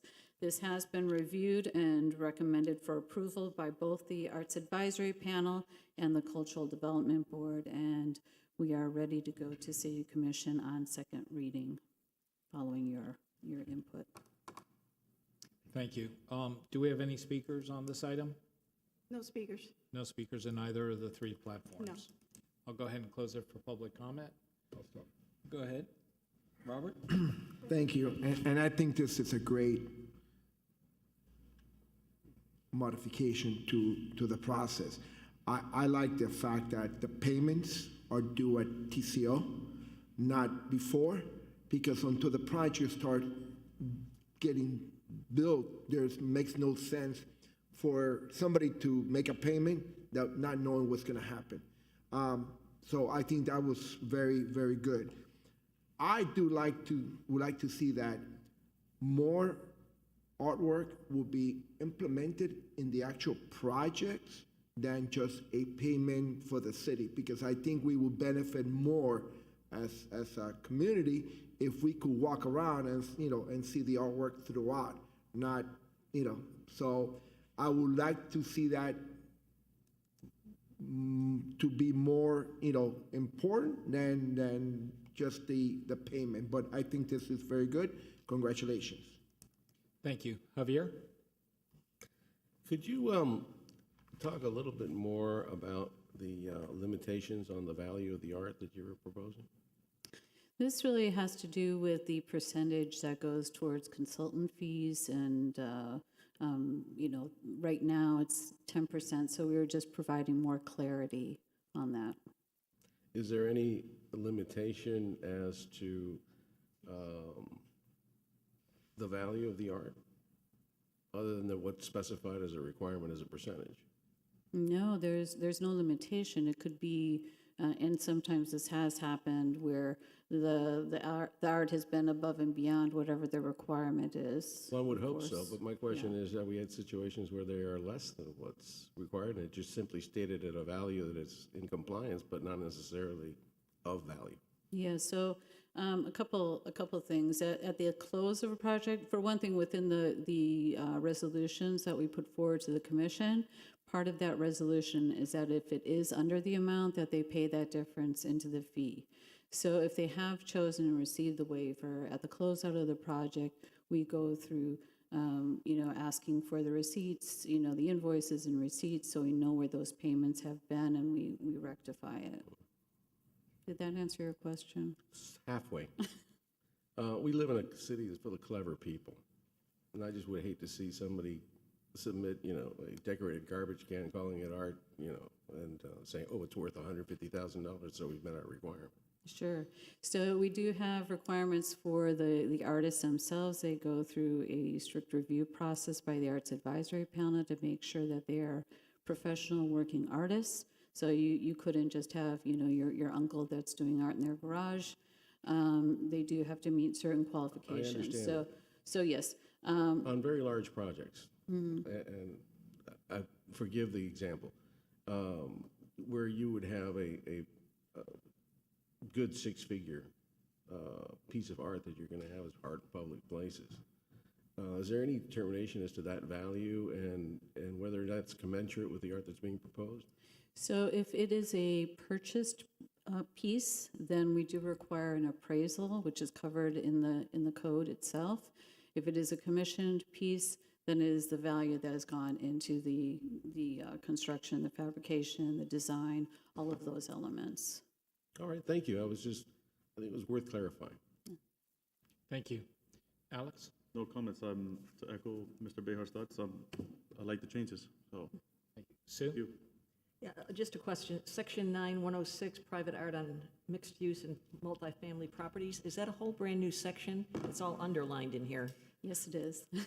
So that is to address art that is in the public view, but is privately owned and is not in compliance with having to, so if a developer, which has happened, chooses of their own accord to purchase art or place art on their property, if it is still within public view, then this allows for us to have some sort of review process that's outside of having to go the full way in commission. It's more of a staff review from BOA side and staff side in our department. Okay, thank you. Thank you. Felix? I look at some of these projects and the setbacks that they have, especially the larger projects, have very little area to place, artwork there where it can be substantially enjoyed by more citizens. Also the location. Some of the locations of some of these buildings that are going up are on basically a back street type of thing. And I think having the option of placing this in a more public area where more people can enjoy the artwork, significant artwork, in fact, I think would be better. The second thing is that I have noticed at least one building, and I will not name it, on a major artery, where they have artwork that was placed there that it really looked like it belonged somewhere else. It didn't have the quality of the thing. I know that you can't determine everything, but sometimes I really feel that some of the artwork that has been put up is just not enjoyed it could technically be, in a public place, but it's not the original intent of when the county came up with the art in public places. They put it in areas that, whether it was off US 1 where people, 60, 80,000 cars can go by and actually enjoy it, or in the setting of a park. I really think that the site location is very important. I understand what Robert is saying, but not always when you have, let's say, a big building, it could be right up on the sidewalk, and there's absolutely no place to do that. And then not everyone has plazas, such as the plaza, where they could exhibit more of their artwork that they donated in that area. Yeah, we agree 100% with you. So that's one of the things that the panel, especially the Arts Advisory Panel, they're the ones that definitely have a more in-depth conversation about these projects, and they're coming from their professional background in it. And siting is very, very important. So they're always looking at, is this really visible? You're saying it's visible. Is it really visible? Right. And looking at from the different angles. So it's definitely important. I think it is sometimes a compromise between the public developer who's doing this to put the art in there on their site. They also do have the option, which they've taken sometimes, of either commissioning or purchasing a piece and putting it on public land, donating it to the city. So that has happened as well. I have to say, one of the things that, it's outside of it, but one of the things that I love about it is that there's a lot of flexibility for the city and the options for the developers. I think the viewports are very, very important. You see it everywhere, from Washington, D.C. to any place where you have the viewports going specifically and accentuates and complements the artwork, and it just becomes more enjoyable by more people. So I think that trimming some of the potential abuse areas are important. I also agree with Robert that paying for this at the end is really more in keeping with being fair. But it has to be done. Can you tell me, does in the city's coffers for art dedicated where you've received contributions, approximately, how much money do you have available at your disposition now? Right now, because we've had some major acquisitions and decisions, so right now it's probably between 3 and 4 million. I'm sorry? Between 3 and 4 million is $4 million. my guesstimate. It is a rough guesstimate. Thank you so much. Appreciate it. Those are all my comments, Mr. Chairman. I want to address one comment that Mr. Pardo made, because I seen a project that the artwork that was put in, one of my projects that I didn't even participate in. And I think that the committee should look at more closely to make sure it's compatible. I haven't taken a picture of the project because I don't like the artwork, put it away. So I think that please be more, scrutinize the artwork. I know it's subjective, but I'm be just compatible. wondering, it maybe is the piece that is addressing the private part. I'm not sure, but Okay, it could possibly be, which in that, if it is, in that case, it was purchased outside of an approval process in keeping with their requirement. Thank you. I echo the same sentiments that my fellow board members. I highly would like, I would very much like to see the art be placed in the building that it's intended to, as opposed to a fund. I think that gives a lot of value to the city, not just the property, but to the city as a whole when you're walking through. I support what you're doing. And realistically, sometimes it really needs to hit a certain bar before they can have a piece that's significant enough for them to do that. So we're still working with the different departments about the collection and how that will happen. It will be easy to administer on those larger projects, but the smaller projects, we still want to give them that opportunity to pay in advance. So like I said, it really is, I think, a benefit, and I agree, for these larger projects that sometimes don't have that capital in advance. Thank you. Is anybody like to make a motion? I'll make a motion to approve. I'll second. We have a motion.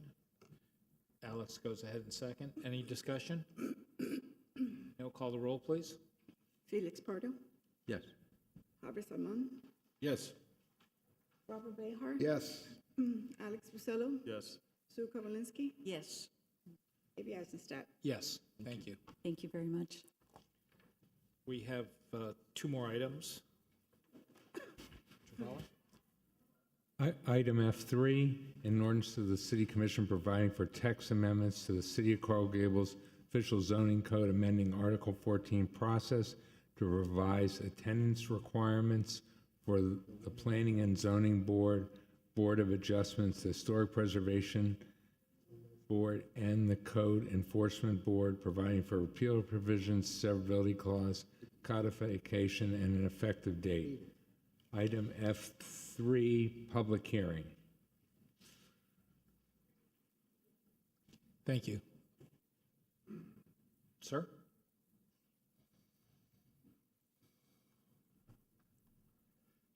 Craig Southern, Planning and Zoning Division.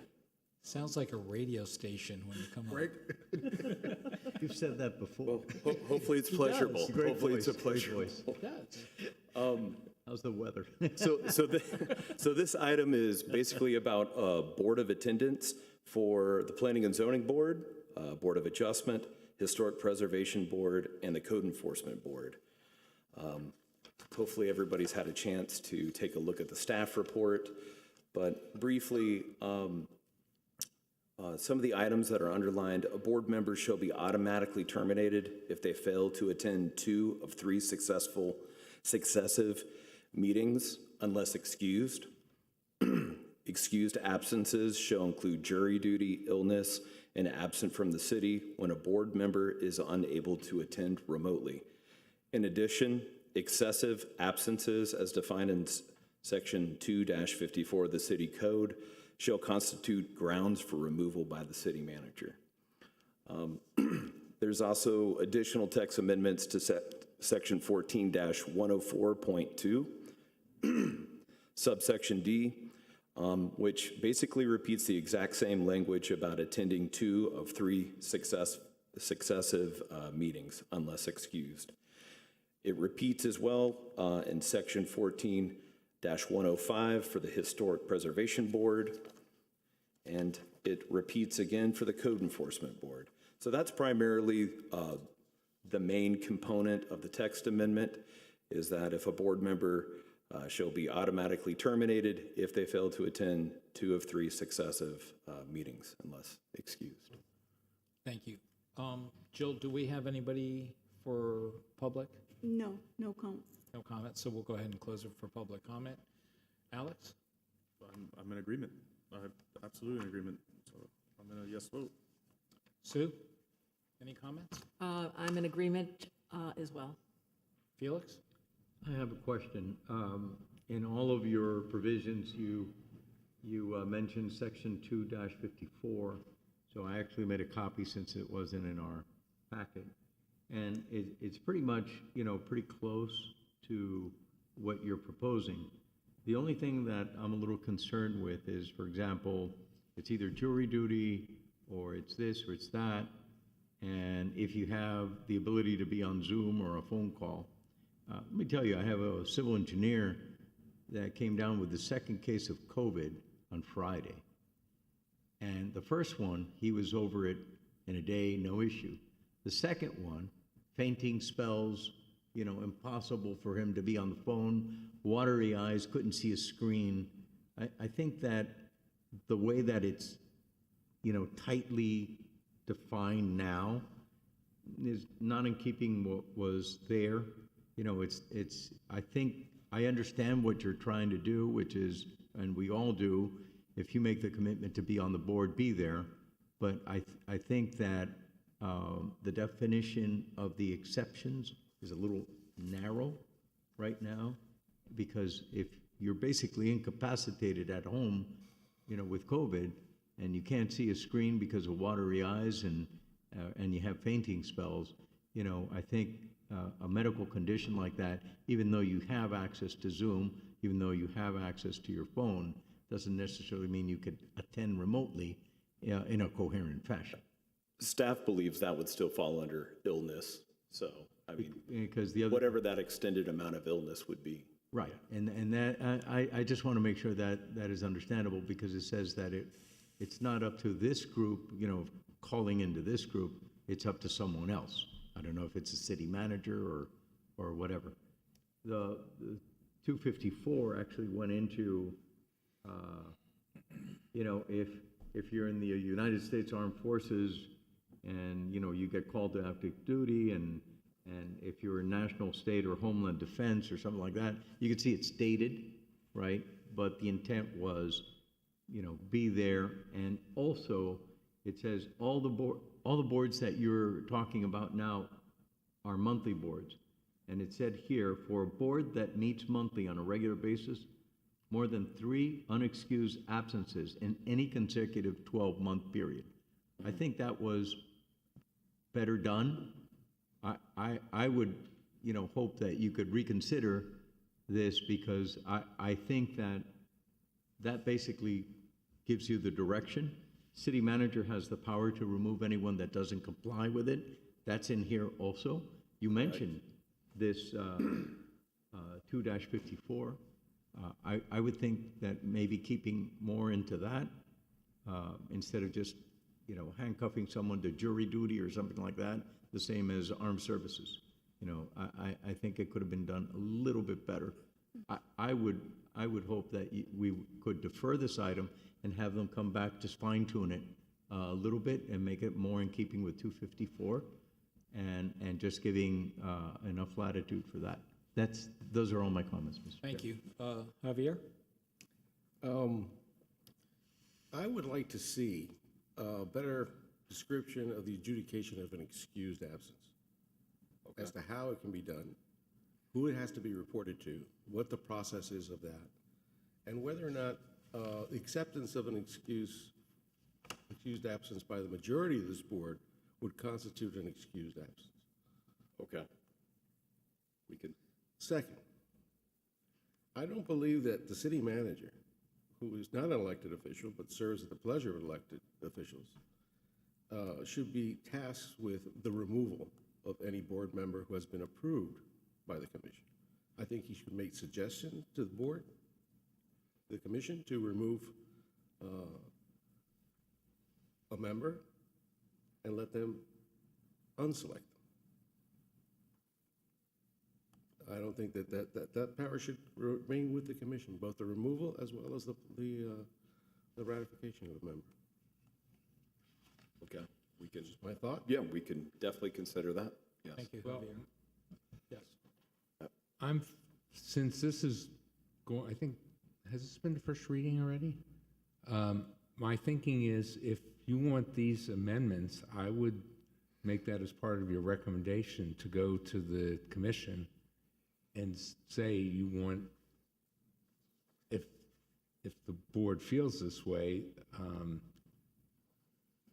how excused absences are decided, who decides them, and feeling that it should be other than this city manager. I mean, you can make that as part of your recommendation. I think that the city manager is more than adequate to make the recommendation. No, but I'm sorry, as far as who makes the decision. Right. Right. Robert?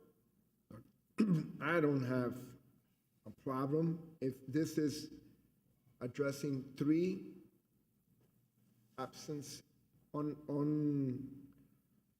within the year, within 12 months. Or It's 2 out of 3. no, but consecutive. You know, if I'm sick and it doesn't count as a valid, you know, absence, listen, I would not disagree in principle with what you're saying, Felix, because it may be not only COVID, it may be something else that might be, You missed a plane. in a hospital. You missed okay? a plane, yeah. So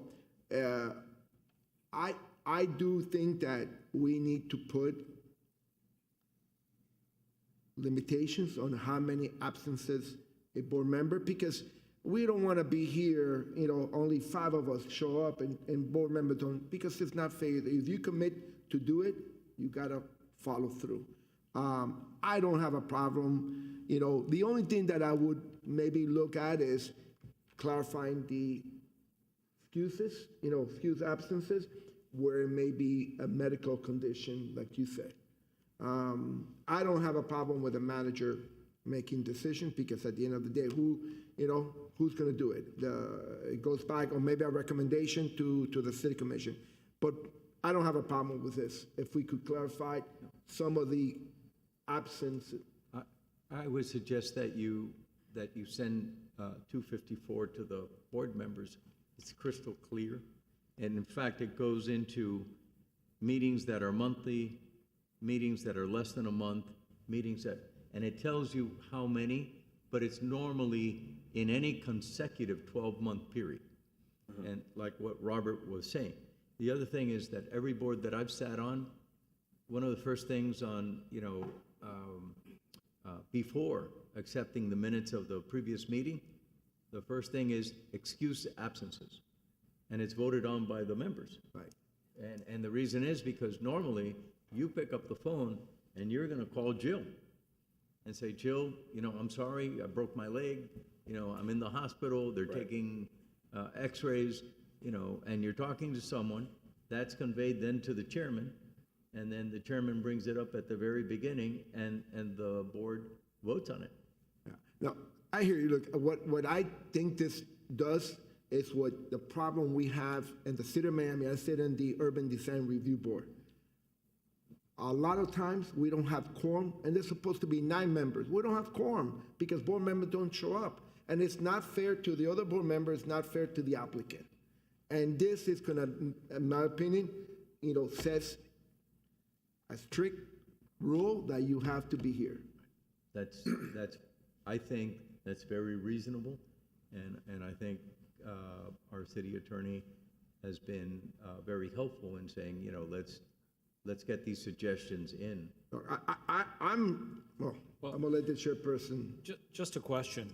There's language in here about attending by Zoom, or if you're not able to come, or let's say you're out of town and you want to attend by Zoom. You don't want to miss a meeting. Are you able to? Given the language that's here? Given the language that's here, I think they're suggesting an excused absence if you don't have the bandwidth or whatever to be able to attend via Zoom, that could be considered an excused absence if you're out of the city and you appear by Zoom, but the Zoom doesn't work because either you don't have the Wi-Fi to be able to accomplish it. But if you do, let's assume you're at your daughter's wedding and you have the bandwidth, you're away for whatever reason. Are you able to attend by Zoom? It appears to me that it does. You must have quorum. Yes. You must have quorum. You have to have a quorum In without. person. Yes. In person. That's correct. Agreed. You can't use the Zoom for purposes of. Right, but if you have quorum, let's just assume Felix is traveling somewhere and he wants to attend the meeting. He does his best to attend the meeting. He's very responsible and he wants to be here. Right. So if he's traveling for work or for whatever reason, then he has the opportunity, if he's able to attend the meeting by Zoom, as long as we have quorum in place physically. And by the way, you can have you could be in the heart of Boston and have an outage, and all of a sudden you drop off. Yeah. I remember one time the mayor was on a phone call, and his call dropped off. Technically, he couldn't speak or hear or contribute, and that's beyond your scope. I think that 254 really gives you a better handle, more understandable. Me, I don't care if it's a city manager, but normally, the way I've always seen it is, the part of the beginning of the business is excused as absences. And they've already been vetted, so it becomes a non-issue, but it's recognized by the board. And what staff is doing is they're taking basically the attendance of, this was an excused absence. Understood. Given our discussion, is there a motion that anybody would like to make? I will make a motion to approve with condition that maybe there's some clarification as what would constitute a excuse absence, maybe that incorporates more precise medical. Is this the first reading? Are there 2 readings for this one? Yes, there would be 2 readings. Okay. Okay, so I just want to make just clarification for what would be constituted as excuse absence. Okay. Outside of the jury duty, illness, and absence from the city. I think that the example that Felix made about, health. Your example, just take a look at your 254, which is part of our code in the city of Coral Gables, which you put in your, each one of them. Correct. I'm okay with that condition. We have a motion. Is there a second? Second. Felix, second. Any Do you discussion? accept the friendly amendment to clarify the process of excusing the absence? The notification, should it be to the secretary of the board? Okay. Who excuses the absence? The process. No, Who the gets it? What's the officiating process? Yeah. Okay. The way To be in writing, or it can be a phone For call? example, at the last meeting, first, it was an irregular meeting because it wasn't the second Wednesday of the month. And last month, I was in Europe, which means that I would have had to start the meeting at midnight. Right. So I called Jill and sent her several emails. I'm going to be out of town. So that she was completely aware of the fact that I was out of town. She could communicate with individually with the chairman and let him know. Yeah. So that my absence would be excused as a voted on item on the agenda. I'm not sure if the mere being out of town is going to and informing Jill, at least under this proposal, I'm not sure that in and of itself constitutes an excuse. Well, that's why I'm absence. saying it should be an accepted excuse by the majority of the board. So I think It what should you're be asking decided for by is, somebody, not just whether you're here or not, but there's always a mitigating circumstance. what you're saying, I think, is that there needs to be a clarification as to who renders the excuse. Bingo. And how Well, is it? also the notification process, I think, is what Javier's saying. Also. So Okay. normally what's done is Jill is the secretary to the board. And anybody that's not going to be here communicates with Jill, and then Jill lets the chairman know or the board know, or whatever the process is. Now, when you're saying that being out of town is not necessarily an excuse, what I read in here is out of the city limits is excused. Well, when a board member is unable to attend remotely, like in the example that you just gave. When you, because of technical reasons, you I cannot could have appear attended had I remotely. wanted to begin at midnight and be here till, I don't know, 4 a.m., Well, 3 o'clock in the well, morning. That's not then that's not maybe fair. that's part of the clarification. Because you could be in Europe, for example, and it's 6 hours later, so it could well be at 4 a.m. that you're signing on. And that's not realistic it's not realistic. Well, what you're asking for, as I understand, a clarification of this absence.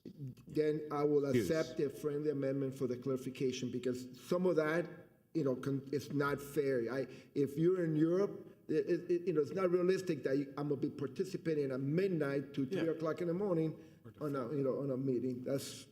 Do you accept, Mr. Pardo? I do. Okay, we have Thank you. accepted. Thank you. Any other comments? No, call the roll, please. Javier Salmon, We're voting for yes or no? It's Yes to move yes, forward, but no to move forward, to but defer. with amendments. With the friendly amendments. amendment. Right. I'll say yes. Robert Behar, Yes. Alex Bucello, Yes. Sue Karolinsky, Yes. Felix Pardo, Yes. Avery Eisenstadt. Yes. Next item, please. Next item. Wait a minute. Item F4, an ordinance. The friendly amendment had to be voted on, and now you vote on it. No, we accepted the friendly amendment in that, The part of it. movement No, we and the accepted. seconder accepted the amendments. we accepted it. And it was rolled in. Okay, We're all good. good. And we all voted for it with the amendments. Yes. So that's it. Thank you. Correct. Item F4, an ordinance of the City Commission of Coral Gables, Florida, providing for text amendments to the City of Coral Gables Official Zoning Code, Article 2, Zoning District, Section 2-101, Single Family Residential District, Section 2-102, Multifamily, 1 Duplex, MF1 District, and Article 5, Architecture, Section 5-701, Minimum Standards, and Article 16, Definitions to align the updated Miami-Dade County requirements regarding the stormwater management for single-family and duplex properties, providing for repeal of provisions, severability clause, codification, and an effective date. Item F4, public hearing. Thank you, Mr. Collar. Once again, Craig Southern, Planning Official, Planning and Zoning Division. If we could please have the staff presentation pulled up. Okay. Just as Mr. Collar had indicated, this is a zoning code text amendment for the 3 following sections. Section 2-101, Section 2-102, and Section 5-701. Briefly, the purpose of these text amendments are to align with the recent Miami-Dade County Ordinance 24-92. I'm going to read a little bit from the staff report just so we can get clarification on the purpose of what the text amendments are.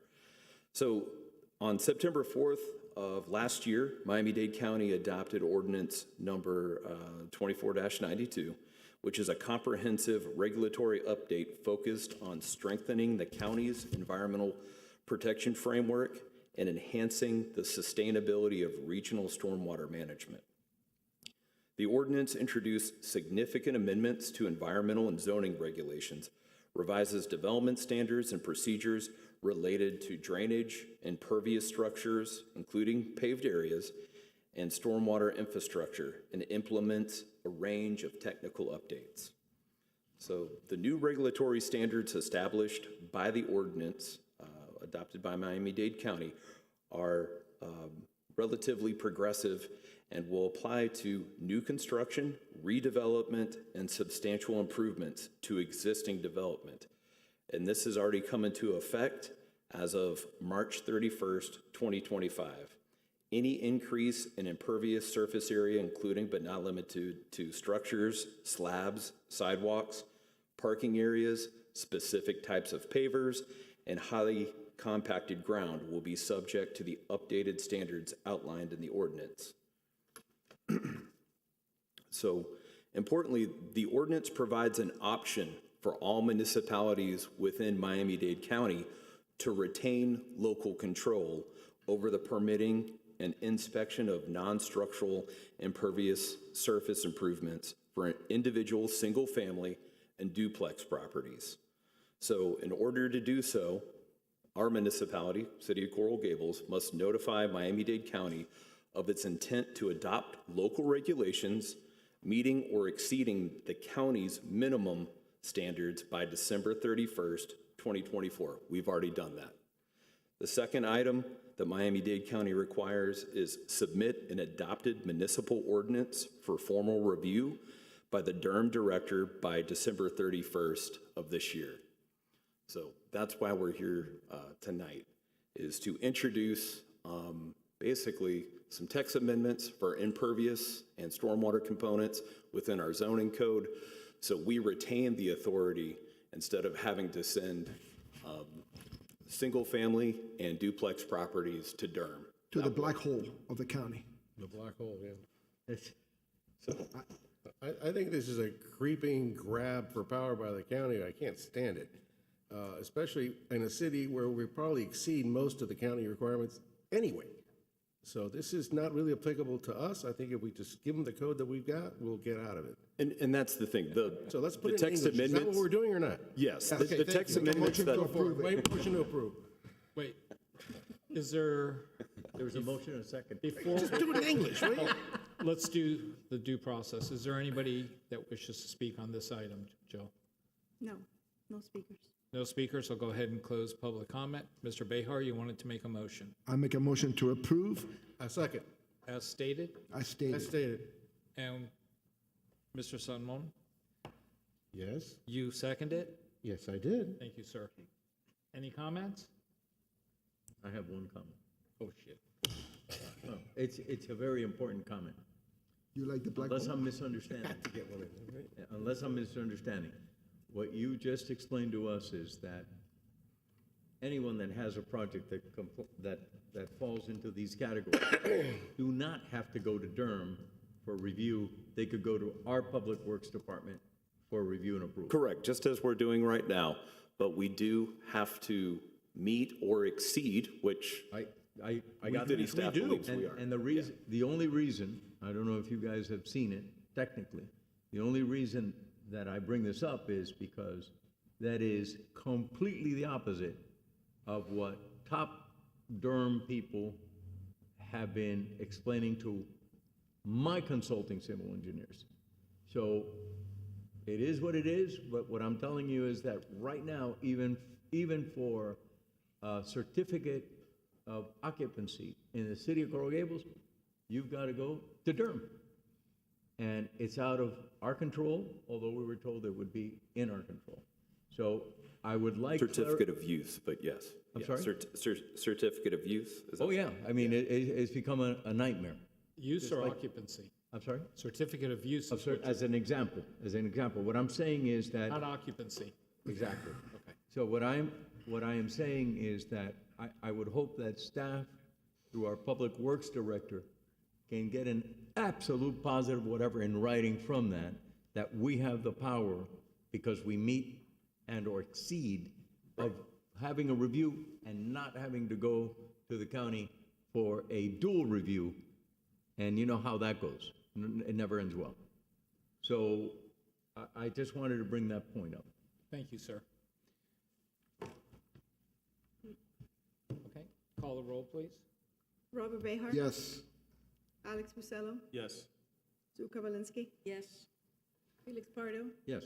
Javier Salman. Oh. Felix, you just had a comment, didn't you? I vote yes. A.B. Eisenstadt. Yes. Before we adjourn, I want to bring something up that has been bothering me since last meeting. I apologize to the visiting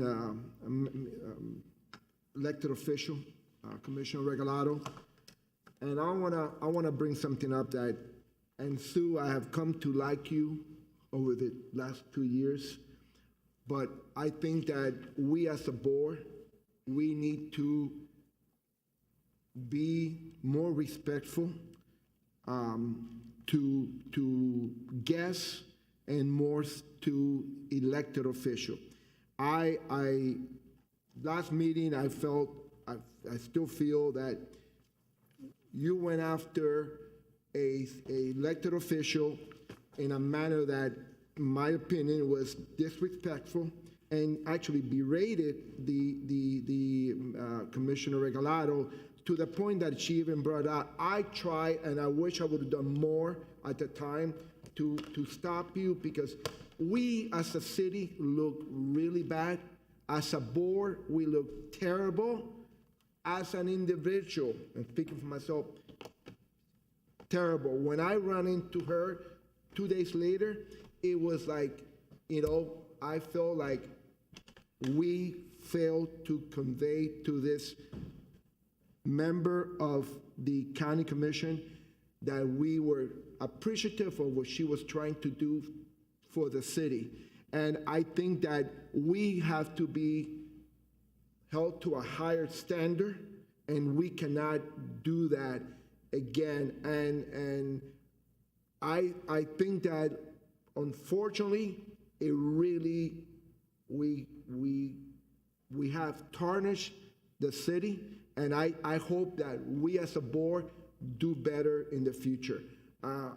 That's my opinion, and Sue, again, I've come to like you, but I think that was inappropriate, and I hope that somehow you could, convey that to her, because right now, as we speak, we are still with her, not in a good place. I don't think that was the right approach, and I feel guilty that I did not at the time try to intervene and stop what was happening. So You did try to intervene and stop, and I think other board members did also. So don't feel that bad about it. But I do agree with you that we need to be more respectful, not just to elected officials, but to city staff also. It's just, to me, it's inappropriate to put them on trial per se, as opposed to just review the evidence, get everything before us to make our determination. Sometimes it's put in as an inquisition, and I feel uncomfortable about that also at times. And Robert, I appreciate your comments. Okay, I've come to like you too, but we have an obligation here. We have an obligation to the residents and to this city. And what we experienced as a result of that commissioner's actions was totally disrespectful of this city. She is allowing a developer who is denied by us to jump us and go directly to the county. She's allowing that. And it's a carpetbagger developer from Athens, Georgia. It's not. Sue, No, listen. Let me finish. Can insult people. Excuse me. I wasn't consulting. What I was doing was pointing evidence why the whole premises of RTZs is false. Okay, and if an elected official doesn't have thick skin, that person shouldn't be an elected official. I'm sorry. As a member of this board, I am representing residents. I'm not representing elected officials. I'm not representing elected officials. I'm representing what those residents in the audience came to express. And if this board doesn't agree with residents, what are we doing here? Sue, I mean, you could represent the residents. Just don't gonna berate a person like that. You can be disrespectful. I'm sorry. You were, if we're gonna go further, you were really screaming at her, and that's not right. You can't. I am not gonna tolerate you do that, or any member of this board again. That's not right. Robert, what you're doing right now is screaming. I was not screaming, number one, but I was stating facts. What I was getting as a result of stating facts and asking questions on behalf of the residents were non-answers.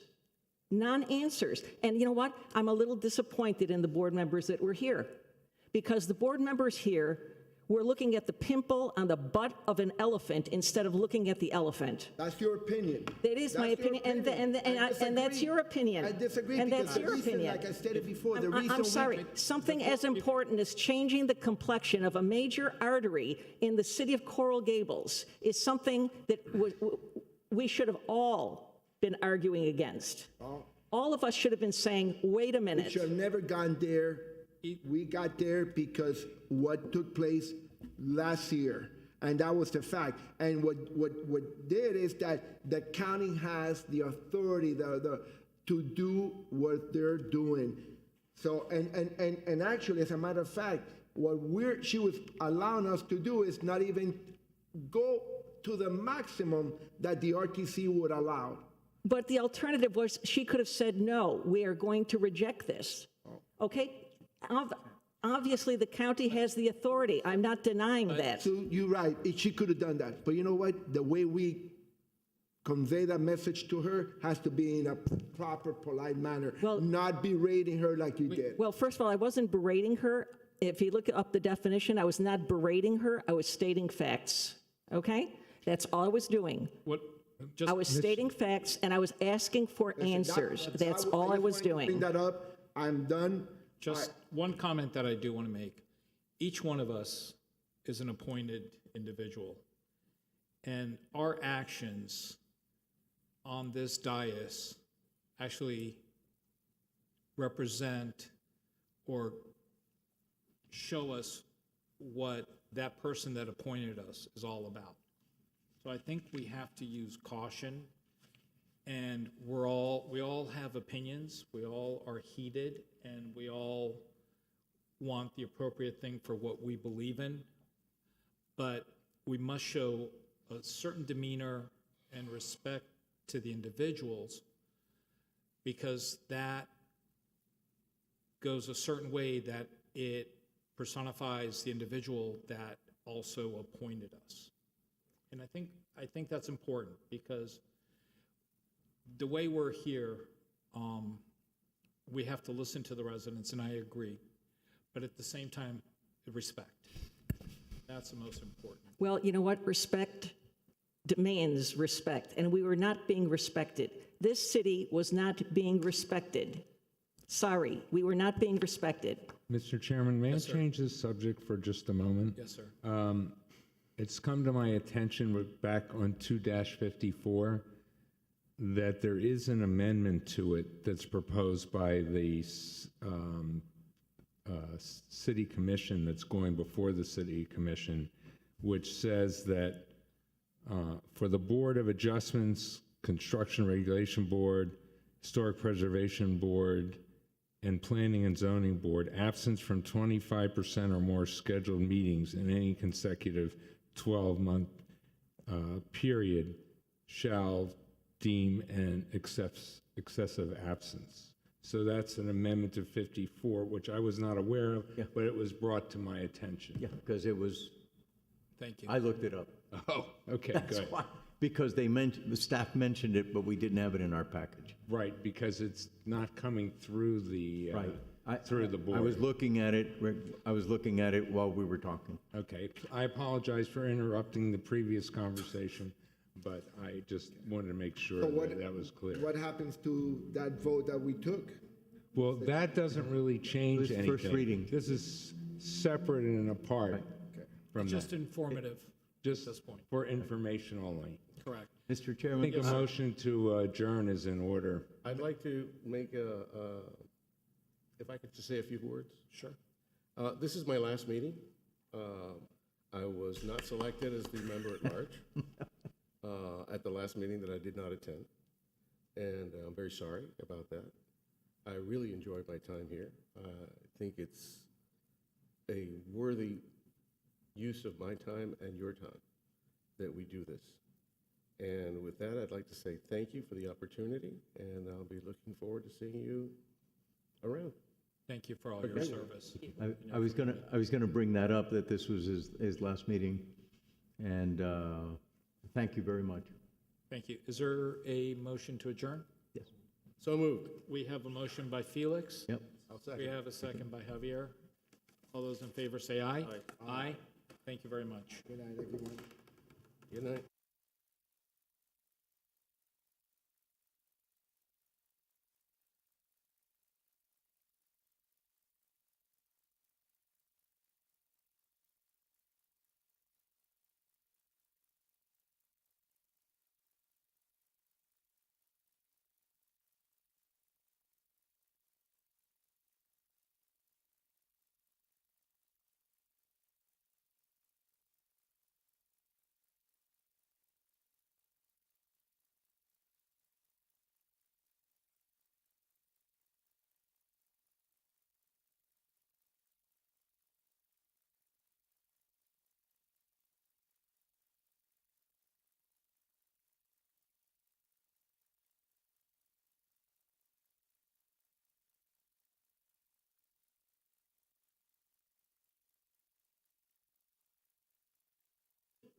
Perfect.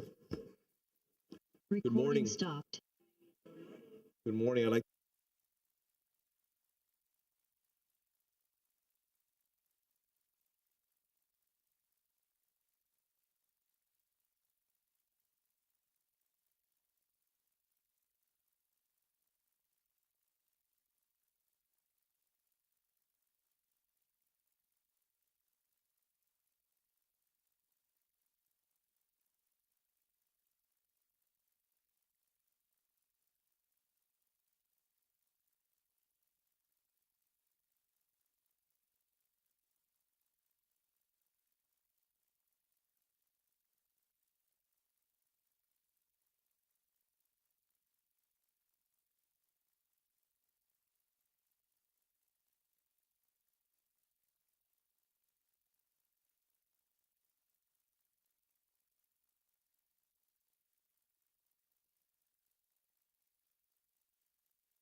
Perfect.